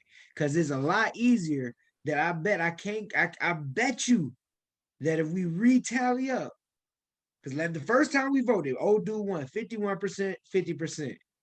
But we're going to retally up, renege the system, and then let's see if they come out and do it again. But if old dude wins by 70, 80% the first time, because we really came out in droves and stuff like that, when they try to repress and redo that whole thing, we're going to win again the second time. You're going to win again a third time. You're going to win again a fourth time. You can't suppress 80%, 90%, 100%. You can suppress 51, 48, 49. You can suppress whatever the fuck you want. Nigga was... To no, me, you can't. To me, the name of the gang, you because it can't wasn't just black suppress people though. marching in the street. I don't care how many people, how many paddy street, wagons they pull out. Nigga, I'm telling what you. I'm Listen, saying is when one you're day in the masses, nigga was up and then the nigga lost. Like that was the only thing that changed. One day he was in the lead. Everybody. I'm not saying that you can't, but I'm not saying that you can't. You can do that in a county race off season if you you know, in butt Bowling Green. November, if like, you know, they might have I'm a just vote saying, next week. man. They might have a vote next week, so you can't get away with like stealing some votes and stealing shit. But like I say, when you overwhelm the vote, you can't hide it. You can't throw it. You asking a scary ass white man to go to prison behind throwing away 800,000 votes. Exactly. You know what I'm saying? It's not gonna happen. He could say I lost 15 votes. I lost 13 votes. I lost, you know what I'm saying, 75 votes. We lost we didn't know what happened. It was they were sitting over there, we didn't see him or something like that. We thought he won, but he didn't when he get caught. But when he get caught, if he's sitting up here trying to throw away 800,000 votes in Bowling Green County, then motherfucker, it's hell to pay. It's hell to pay right there. They had to do it. The Republic. Listen to what the Republicans. You can't snitch on yourself, bro. Election. I feel like they're the same people. Literally, this is their plan. They tell a motherfucker like Kanye West to run for presidency to pull away from the Democratic votes because they know these Republicans ain't stupid enough to even waste their time putting in a ballot for Kanye West. As opposed to some of us young Democrats, we're gonna be like, Kanye, let me get this nigga a couple votes. And that's just a few less we can give to Biden or give to whoever else is the Democratic vote at the time. I didn't want Biden to be the fucking nominee at the time. I wanted it to be whatever the other old white man was. I can't remember his name right now. Bro, Trump won by like 300,000 votes. He won a whole presidency over 300,000 votes. Bro, you can hide 300,000 votes. You can't, you know what I'm saying? But if we had another motherfucker 800,000 niggas, and you can't tell me I couldn't scratch up 800,000 niggas across this country, that 300,000 that he won by, well, excuse me, I shouldn't say that. I take that back because that's juiced information. He won between 3 states. He won, the margin was 300,000 votes. So you can't tell me that I can't scratch up between 500,000 niggas in Pennsylvania, it was Pennsylvania, Ohio, Wisconsin, Ohio. I think Ohio was one of them. Maybe whatever it is. I can scratch up 500,000 niggas that didn't fucking vote. That's all I'm saying. And you talking about the very first time when he beat out when Trump won, when he won. I guess. Oh yeah, he only won one time. You're right. But he technically lost the majority vote in 3 different states. No, I thought he won the popularity vote. No, he lost the popular vote by like 3 He million. lost the popular vote. He won the electoral college. He won the electoral college. So between Ohio, Pennsylvania, and one other was it state. Virginia? No, it doesn't even matter. It don't matter because any state I could have found 100,000 niggas that didn't fucking vote. Right. In any of these states, I could have found 100,000 niggas that didn't vote. But do those 100,000 niggas want to vote for Hillary Clinton is the question. Man, I don't give a fuck what you want, nigga. You better what you got. I think most of the times, man, Even And if, because like I said, we can say it if we 100% flood the vote and just stuff like that, whatever. Our best attempts, literally our best attempts of unity and stuff like that, whether y'all feel like they were good enough or not, our best attempts. Every time we got somewhere, somebody, some swift hand got the nigga out the way or got somebody out the way to make the whole thing fall apart. That's what it seems like. That's not true. Every time. What? That's Name me a time that didn't happen. Did we always just fumble the bag? Are we like us as black people? I'm talking about in general. Anytime we've had any political power, y'all was saying it earlier. Anytime we've had any time that what you said just happened, where somebody that we thought was gonna win didn't. Oh, I don't give a fuck what you think. If you ain't got the numbers, you ain't got the numbers. You tell me a time where it was some fraud, it was some bullshit where a motherfucker won.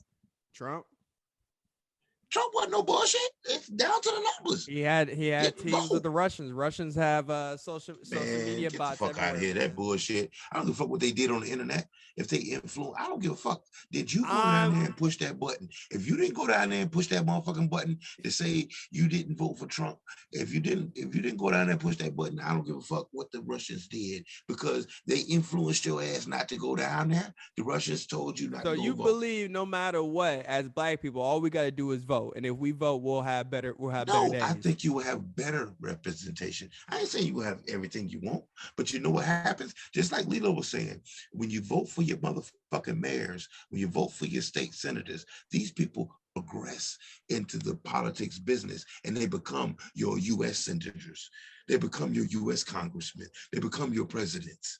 So when you vote for them at these lower levels, they can progress and say, hey, look, yeah, I can go into Bowling Green and get this many votes. I can run for Senate because I can go into Bowling Green, I can go in Louisville, I can go in Lexington, and I can bring these niggas out.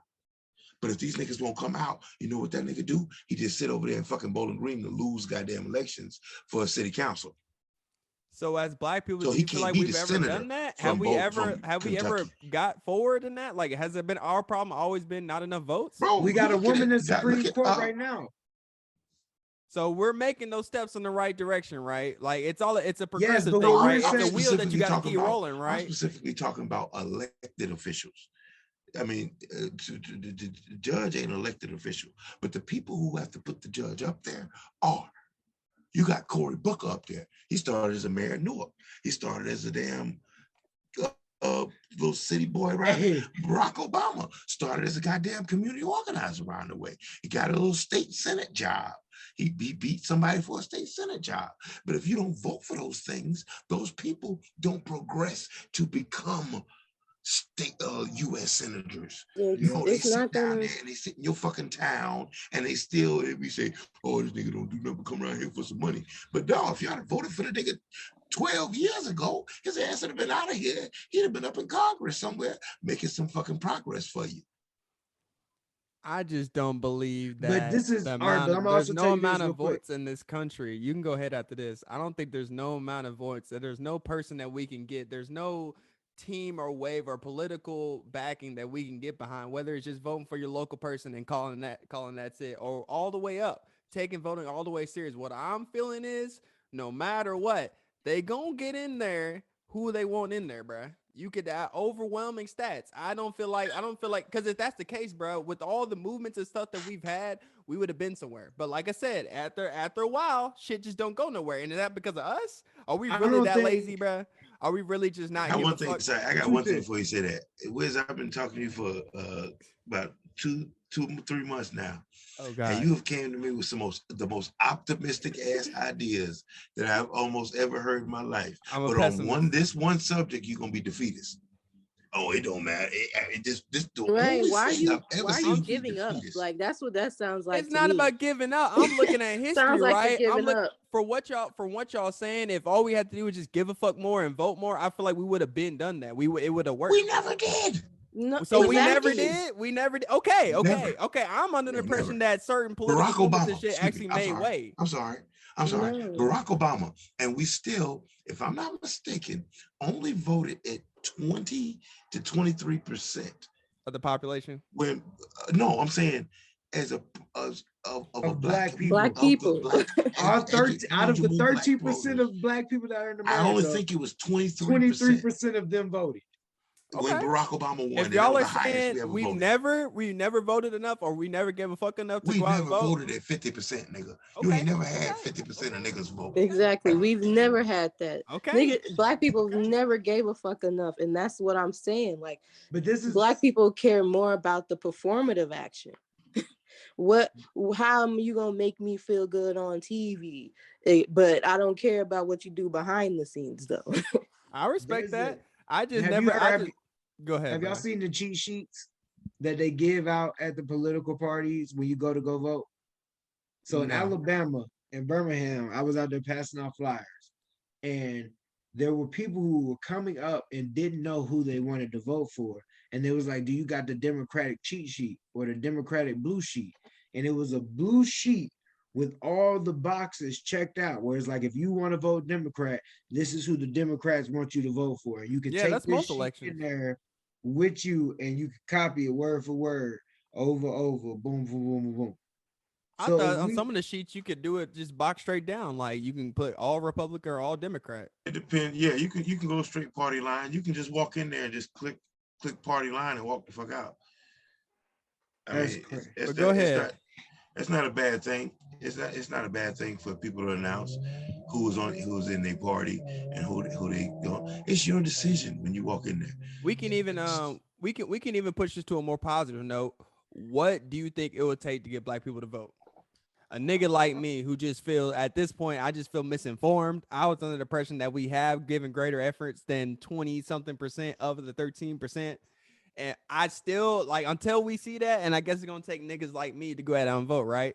But until we see that, I still feel like if we had more people vote, it would be that much the sliding and the slap across the face would be a much worse, bro. I feel like the powers that be are not gonna let people like us get anywhere farther than where they want us to go.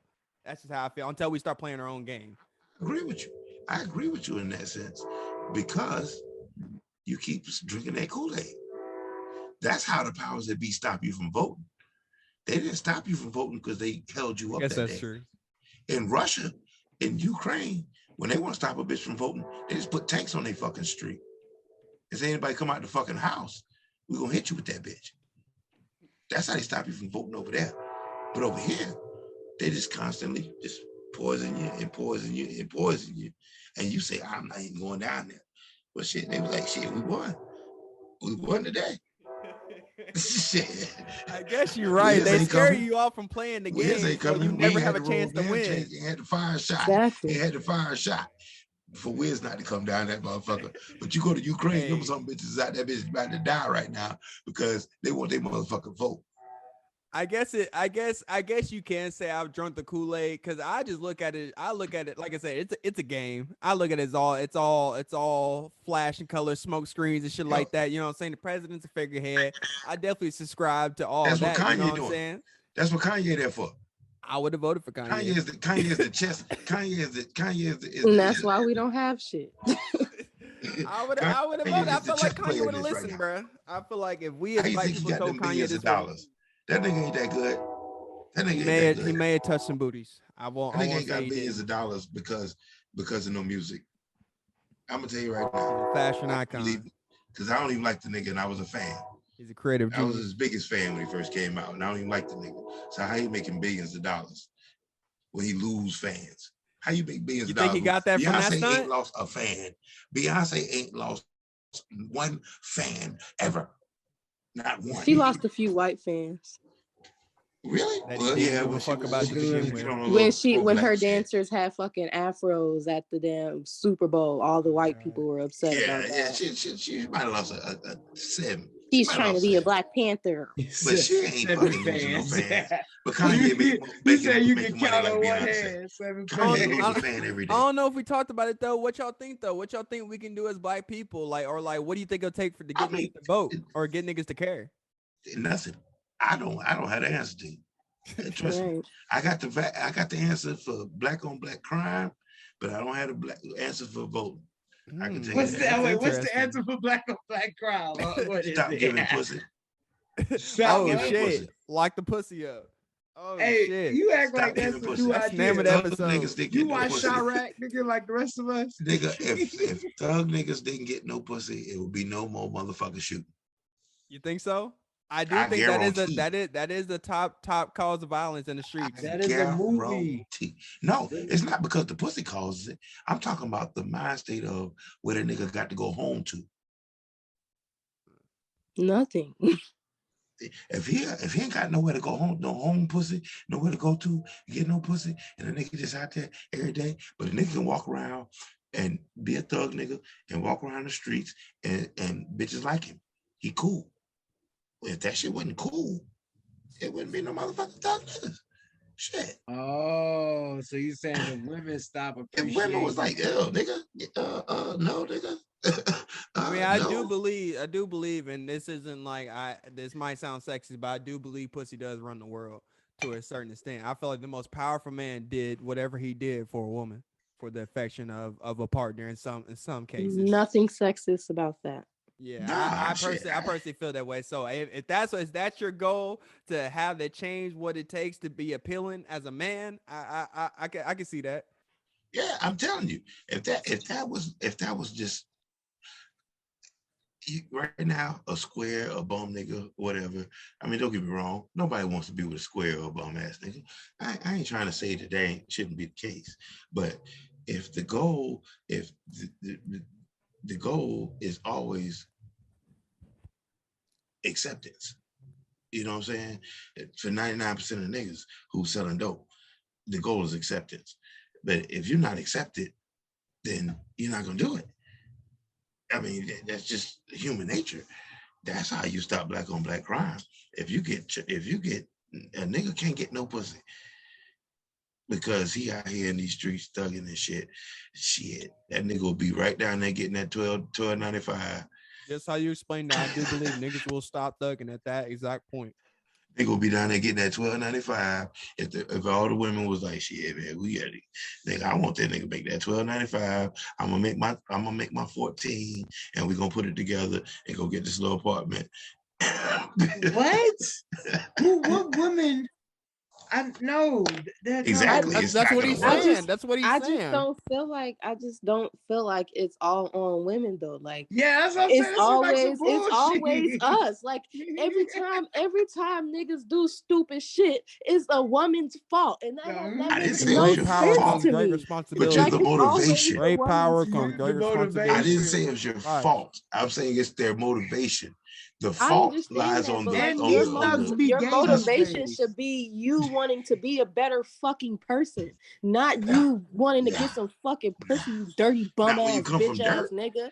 Like, how about you get you some fucking money, dumbass? That's like primal. What the fuck you looking for pussy for, stupid? No. The fuck is wrong with you? That's so primal. Now if I don't like thug ass niggas, then every nigga gonna stop being a thug? Like, that's stupid. If as a culture we didn't praise thug looking niggas, I see what Uncle's saying, right? No, I see what you're saying too, but I'm just saying, like, it can't just be that. Like, why can't parents teach your stupid ass son to not like that? How about expect some shit other than pussy? Man, we like ass and titties. Everything. We like ass and titties. Be something else. I don't think women like the thug aspect of niggas in the first place. They enjoy. Let media tell it. Let the propaganda tell it. They like money. All right, so if my skill of getting money is robbing and killing people, then that's just my skill of getting money. Now you can choose whether or not to like it or not. I think the whole concept of black on black crime is just dumb anyway. It's crime, fake. Period. It's fake. Black on black crime is fake. If my skill of getting money is illegal shit, which involves murdering, killing, and thug-like activity, whether I do it in a suit or with my ass out, that's just my way of getting money. Exactly. Until the time is that I get killed, shot, or in jail, that's just what it is. I do think black on black crime. So that was that. So your answer is do nothing. All I'm saying is my answer is if they stop getting pussy. No, my answer isn't. Your answer is do nothing. Do nothing. No, my answer is to make life where you wouldn't have to do so much crime. Oh man, that ain't possible. How do you do that? That's not gonna happen. How do you do that? We're not gonna have crime happens because of proximity and poverty. So if That's motherfuckers why it ain't happened. poor, if I don't have to work So for niggas need more money. $7.25 an hour, Exactly. maybe making 15 an hour, you know what I'm saying? Like little shit like that. So will make why a would difference. why would I If go gas work at isn't $5 McDonald's? a tank, niggas is siphoning gas again. When's the can tell last you- time you seen a nigga siphon gas? I can tell you right there where we having a disconnect.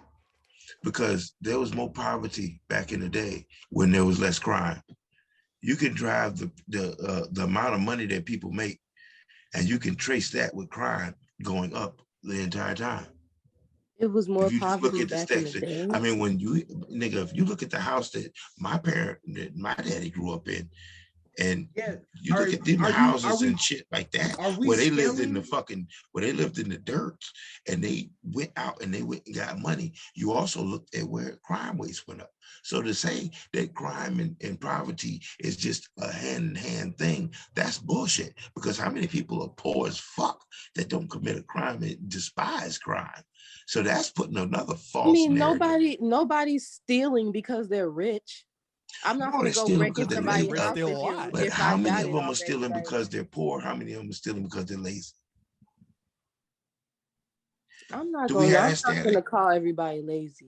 I ain't saying everybody. I said how many. I'm asking. And is stealing lazy. Like some of that shit is a skill. Yeah, I've seen some niggas do some wild shit. How many niggas rob and steal because they want to rob and steal? And how many niggas rob and steal because they poor, they just poor and they're hungry and they destitute? I think niggas. You think the vast majority is no, but I don't think as many niggas do that these days as far as stealing and shit because desperate. I think niggas do that more because like I think that people do that more because it's like looked at as a cool thing to do or like it's a quick way to get some money versus niggas is desperate. I mean, like you said, you can go get that 12 and a half. If you're looking for something quick to hurry up and do it to get you some money, that's your desperation. So this person has no skill? Yeah, my skill is robbing niggas. That's a hell of a skill. Then you deserve this motherfucking jail cell for not deserving.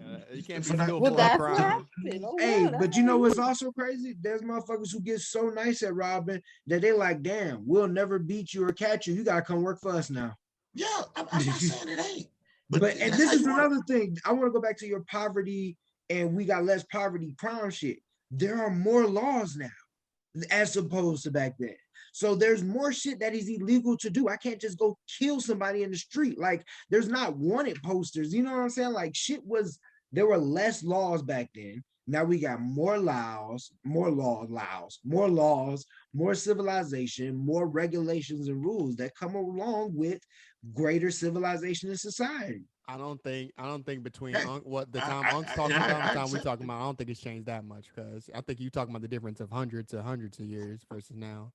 How long ago was prohibition? When motherfuckers couldn't even have a drink.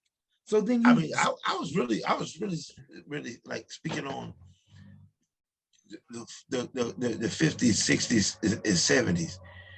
The crime back then was skyrocketing. The 80s? You talking about crime? You talking about crime in the 80s? Niggas was broke in the 80s, huh? You was just talking about the crack epidemic. And back to my thing, who dropped the crack? Listen, guys, white people did system. Listen, guys. But you got to think about it though. You got to think about it. What up? Inflation. Everything goes up every single year. Except for pay. Except for pay. So you cannot say. That's a different conversation. But I also think different conversation now. We have a lot more opportunities to make money these days. Different conversation. Let's not act like the internet didn't grow as well. Let's not act like entrepreneurship and things like that grew as well. Sure, but how much?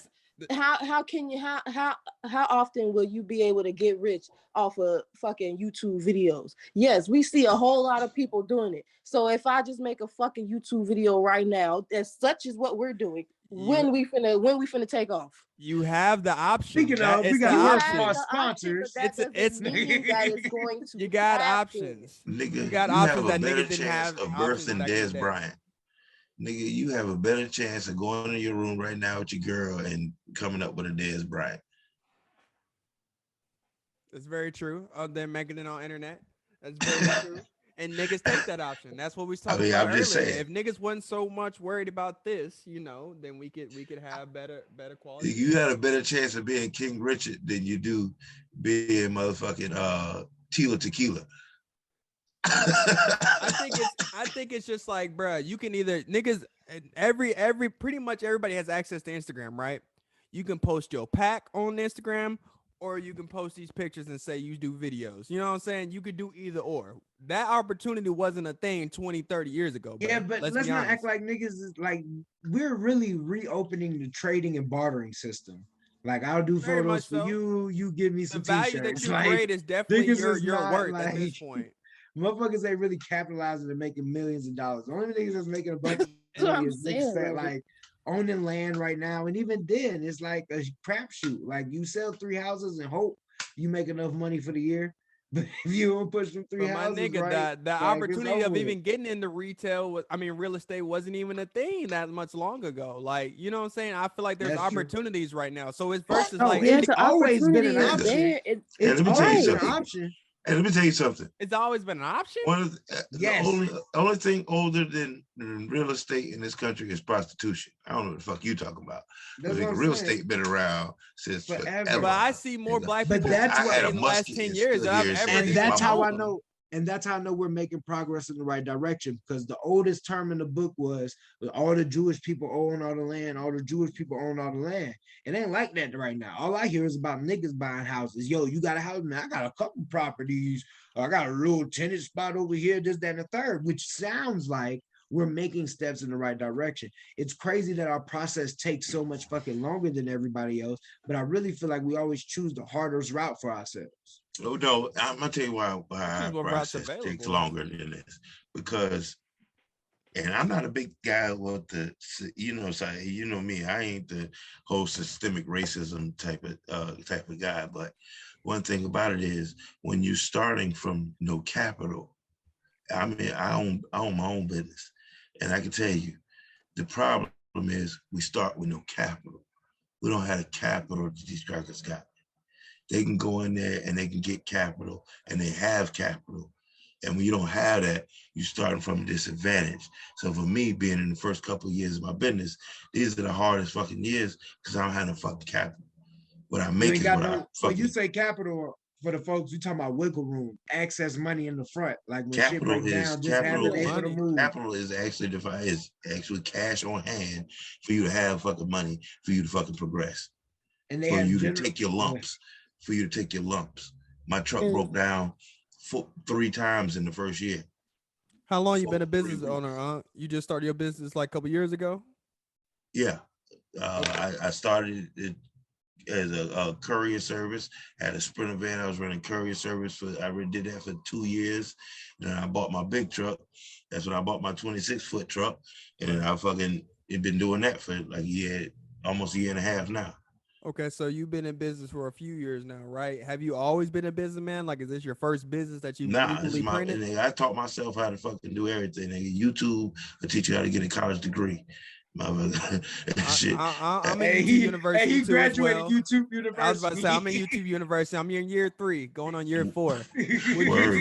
Would you say I get on and I listen. I take facts and take quotes from everybody. I learned how to be a trucker. Nigga, I'd never been a trucker before. I did some warehouse work. I worked in warehouses for 10 years, and I did cable for 10 years. And then I taught myself how to be a fucking truck driver. Would you say that you've seen a difference in the access you've had as a Black entrepreneur? Like, do you feel like do you feel like you could have been a Black entrepreneur that you are now 10 years ago? Do you feel like that was a thing? I don't think I had the mentality, but I think I could have done it if I had the mentality. You could have done it? Okay. And that's that was my main point earlier, was just like, do I the think way I did it? Now? I think it is. The way I did it, and people don't like listen to it, but I took a white man called Dave Ramsey, and I suggest everybody listen to this motherfucker. Go find out. He got an easy 10-step plan. He did his 10-step plan to get you to own a business. I mean, to live comfortably, buy your home, be a franchise. I was single at the time when I started listening to him, and I started listening to see how to do this. And this was a person that came up to me, and I said, I'm gonna use this to start a business because I'm single. I'm in my late 30s. I ain't got no kids yet. So I'm like, fuck this shit. I'm just gonna, so I'll use the same plan to start a business. And that's what I did. I could have done that shit when I was 18, 19, but I didn't have the mentality to do that shit. You know what I'm saying? And what's crazy is you did, but because you was owning the club. I didn't want to. It wasn't something I wanted to do. You know what I'm saying? Don't get me wrong. It wasn't even a thought in my mind. If it would have been a thought in my mind, I believe I would. Of course, I would have been able to do it because I'm me. You know what I mean? But it just wasn't. It wasn't something that I was even thinking about. But yeah, I mean, yeah. To answer your question accurately, yes, the same things were there 10 years ago, 20 years ago. There's people who started shit, who did what they were supposed to do and started businesses back in the day. I mean, I don't think, I just don't subscribe to the fact that you can't do something. Don't get me wrong. Everybody ain't smart enough. Everybody can't do it. I'm struggling like a motherfucker right now. I don't think it's in my business. I don't think I just because I made it, just because I formed a business, don't mean I can keep the business going. You see what I'm saying? I'm struggling like a motherfucker. Don't get me wrong. Just because I was able to get it and get it going and be able to operate in the business world, it's fucking people who have millions of dollars and put into a business that failed. Right. That's what I'm trying to say. Like, the opportunity is there, sure. But that doesn't mean it's going to be successful because you had the opportunity. Like, we got a lot of opportunity to do a whole lot of things. But that doesn't mean that's what's gonna happen. I mean, like, think about like the whole TikTok thing where, you know, the Black creators was creating all the crazy TikTok dances, but it was the fucking white kids that was on Jimmy Fallon doing it. Like, you got to think about shit like that. Yeah, they had the opportunity. They took the opportunity and still ain't get shit because it was still taken from them. So what I'm trying to say is, even though it may seem, the idea may seem like, hey, it's easier to do stuff, but it really actually is not. I mean, you think about all the people that's in jail for weed, but who's the motherfuckers that's owning the dispensaries and the weed farms? The motherfuckers not in jail for fucking weed. Like, even though the opportunities are like maybe even growing or they've always been there, the game is still just as hard, is what you're saying. Exactly. The game has not changed. The game hasn't changed. It's still, yeah, we just here, take your little shit, nigga. Okay, you wanted equality. Okay, so now we can all make TikToks, but that don't mean you the one that's gonna be making money off that motherfucker. Because I'm gonna just take that shit from you. I can see that. I definitely can see that. I don't think anybody on this world, you know, doesn't have the abilities or the opportunities, because that was my first point. You know what I'm saying? That there are more opportunities, but I definitely see where you're saying as just because there may be more opportunities or the opportunity has always been there. Because with Unk's insight, I'm kind of thinking a little more like that too as well. That's why I asked, like, has it always been this way? You feel me? Or like to our recent memory. So I think, I don't know. I think I don't now I'm confused. Now I'm conflicted. I don't know what we should do. I'm not going to say the opportunity. I'll be honest with you. I think it was more, don't get me wrong. I do believe it was more opportunity back then than it was for people now. I mean, I know y'all come in with this internet and y'all thinking that everything's a buzz and shit like that. But when back in the day, in late 70s, early 80s, bitch could go in there and buy a house for $20,000. You couldn't even dream to do that now. Well, you know what I'm saying? Now that same house, not a new house on that land in the same area or comparable. The same broke ass fucking house is selling for $200,000 right now. So if you bought your house, don't let that house be downtown in whatever state or city. I ain't talking about no downtown. It's $1 million. I'm talking about in the fucking. I know. I'm talking about in the fucking Goose Creek bumfuck where I'm at right fucking now. That fucking house is sitting over there. They're sitting right behind me. And you motherfuckers, I don't feel like fucking with the camera. But these motherfucking houses are sitting next to my apartment complex where my parents live at. That house was bought in the 70s. Now, the original person that bought it in the 70s, they didn't buy it because we ain't moved it to them. But what I'm saying is, that motherfucker bought it for $20,000. Now you come in, you got to sell one of them motherfuckers for $200,000. Mm-hmm. You know what I'm saying? That's inflation. Yeah, that's an opportunity for your ass. The opportunity. That's why these old ass crackers, they piss me off. What old people kind of piss me off is y'all had a gain in equity. They had a gain in equity that this generation will never have. They went and bought houses for $10,000, $15,000, $20,000, $25,000 back then, and could flip and sell that motherfucker or be sitting on that much equity. They can go to the bank and borrow off of it because the house appreciated so much. They borrowing off of the shit, paying their loans back because they worked, they had a good job. They, you know what I'm saying? They doing what they're supposed to do, but they was able to go to the bank and get $100,000 anytime they fucking wanted to because their house appreciated that goddamn much because they had to pay for a house. But you got to think at the time, though, you thinking in your head, I got one house, what the fuck I need two of them for? Yeah, that's your dumb ass fault. No, that's not what they did though. What they did was they went and refinanced the same house. To hold on to it longer. It didn't hold. If you bought something at $20,000 and the value on it went up $100,000, you can take the equity out. You see what I'm saying? Why would you refinance that? Because what you're doing is you're going in, you're refinancing, you're doing these things right here. Let's say you got 10 years left on the loan. Well, you ain't got but 10 years left on the loan. Shit, the loan was fucking that's only $7,000, but the house appreciated, by $70,000.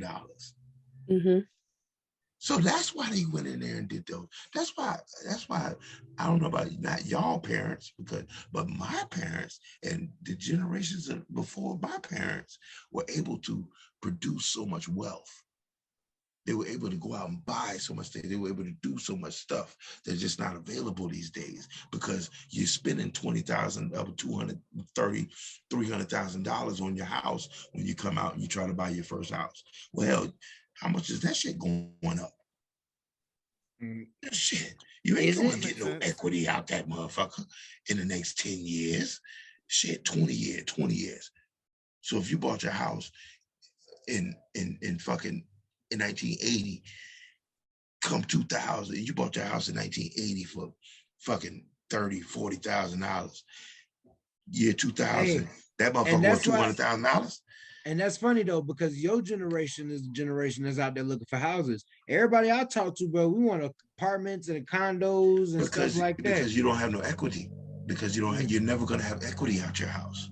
Well, that's what I'm just saying. Your house price. Funny. Yeah, I feel like a lot of people are skipping. I think people are skipping out on the game. If anything, people our age are getting into real estate.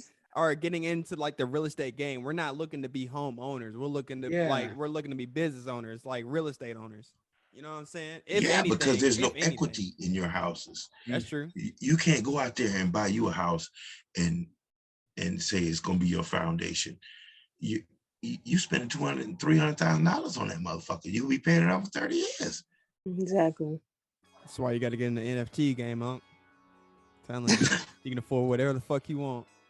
Here we go. NFTs don't make no fucking sense. We're gonna save it for the next episode. We're not gonna do that. We're not gonna do that. That shit don't make no sense. But I do believe, as a closing thought, because it has been going on 2 hours. But as a closing thought for me personally, I do believe that we are in the middle of a wealth transfer. They say all great civilizations only last about 300 years. And this old money, this old world order is coming to an end. So whoever it is that's gonna be at the top, and whoever's gonna get that equity, they're making those moves now. So subscribe to Always Look Inward. Subscribe to Low From The Go. Subscribe to The Next Time. Force Unc to get some social media. You know what I'm saying? Does anybody else have any closing thoughts on this, man? Go vote. Fuck that. Yes. Stop being stupid. For real. Vote for your local. Spend you a couple $100 if you got it in your crypto. Right. I would if I had it. I just ain't got it. Oh wait, come out. I can set you up on that. NFT is a scam, but you want to invest in crypto. I mean, I would put. It's different. Think about it. Think about it. Ain't You it? buy the NFTs with crypto. Think about Ain't it. that All the right. same thing? Think about it. We No. know it's not. We're gonna It's have a next conversation episode. next It's episode. next episode, Y'all yeah. have to break that down. Yeah. Because that show thought NFT That's my and shit. crypto was the Nah, same that's my shit. shit. Nah, it's two different No, things. it's not the same. Cryptocurrency, digital money, man, is different than NFTs, man. NFT is the Hey, technology, but Shout we ain't out got to time Alex for that. joining us, man. Yeah, shout out to this Brother the shit Soul. where they say a machine is going in and mining money in a machine. That goes for crypto as well. You basically can set it up to where like you can verify different transactions and shit like that, and basically you get a commission off of verifying that transaction. That's how it's self-sustaining. You know what I'm saying? It's a whole nother thing, bro. Y'all gonna Find out next time. Y'all gonna have to break it down for me on the phone, and then we can go. Yeah, on then we can live talk and about it. Because all I heard was a damn machine going in there mining like they was doing we on the should break Matrix. it And they down. was sucking brain juice out of it. Nah, man. It ain't nothing. We gonna like break that, it down man. on the podcast for everybody. Appreciate All y'all. right, man. Yeah, I appreciate y'all. It's been easy. It's been real. You've been listening to the podcast. We out this bitch. Peace. Holla at y'all, man.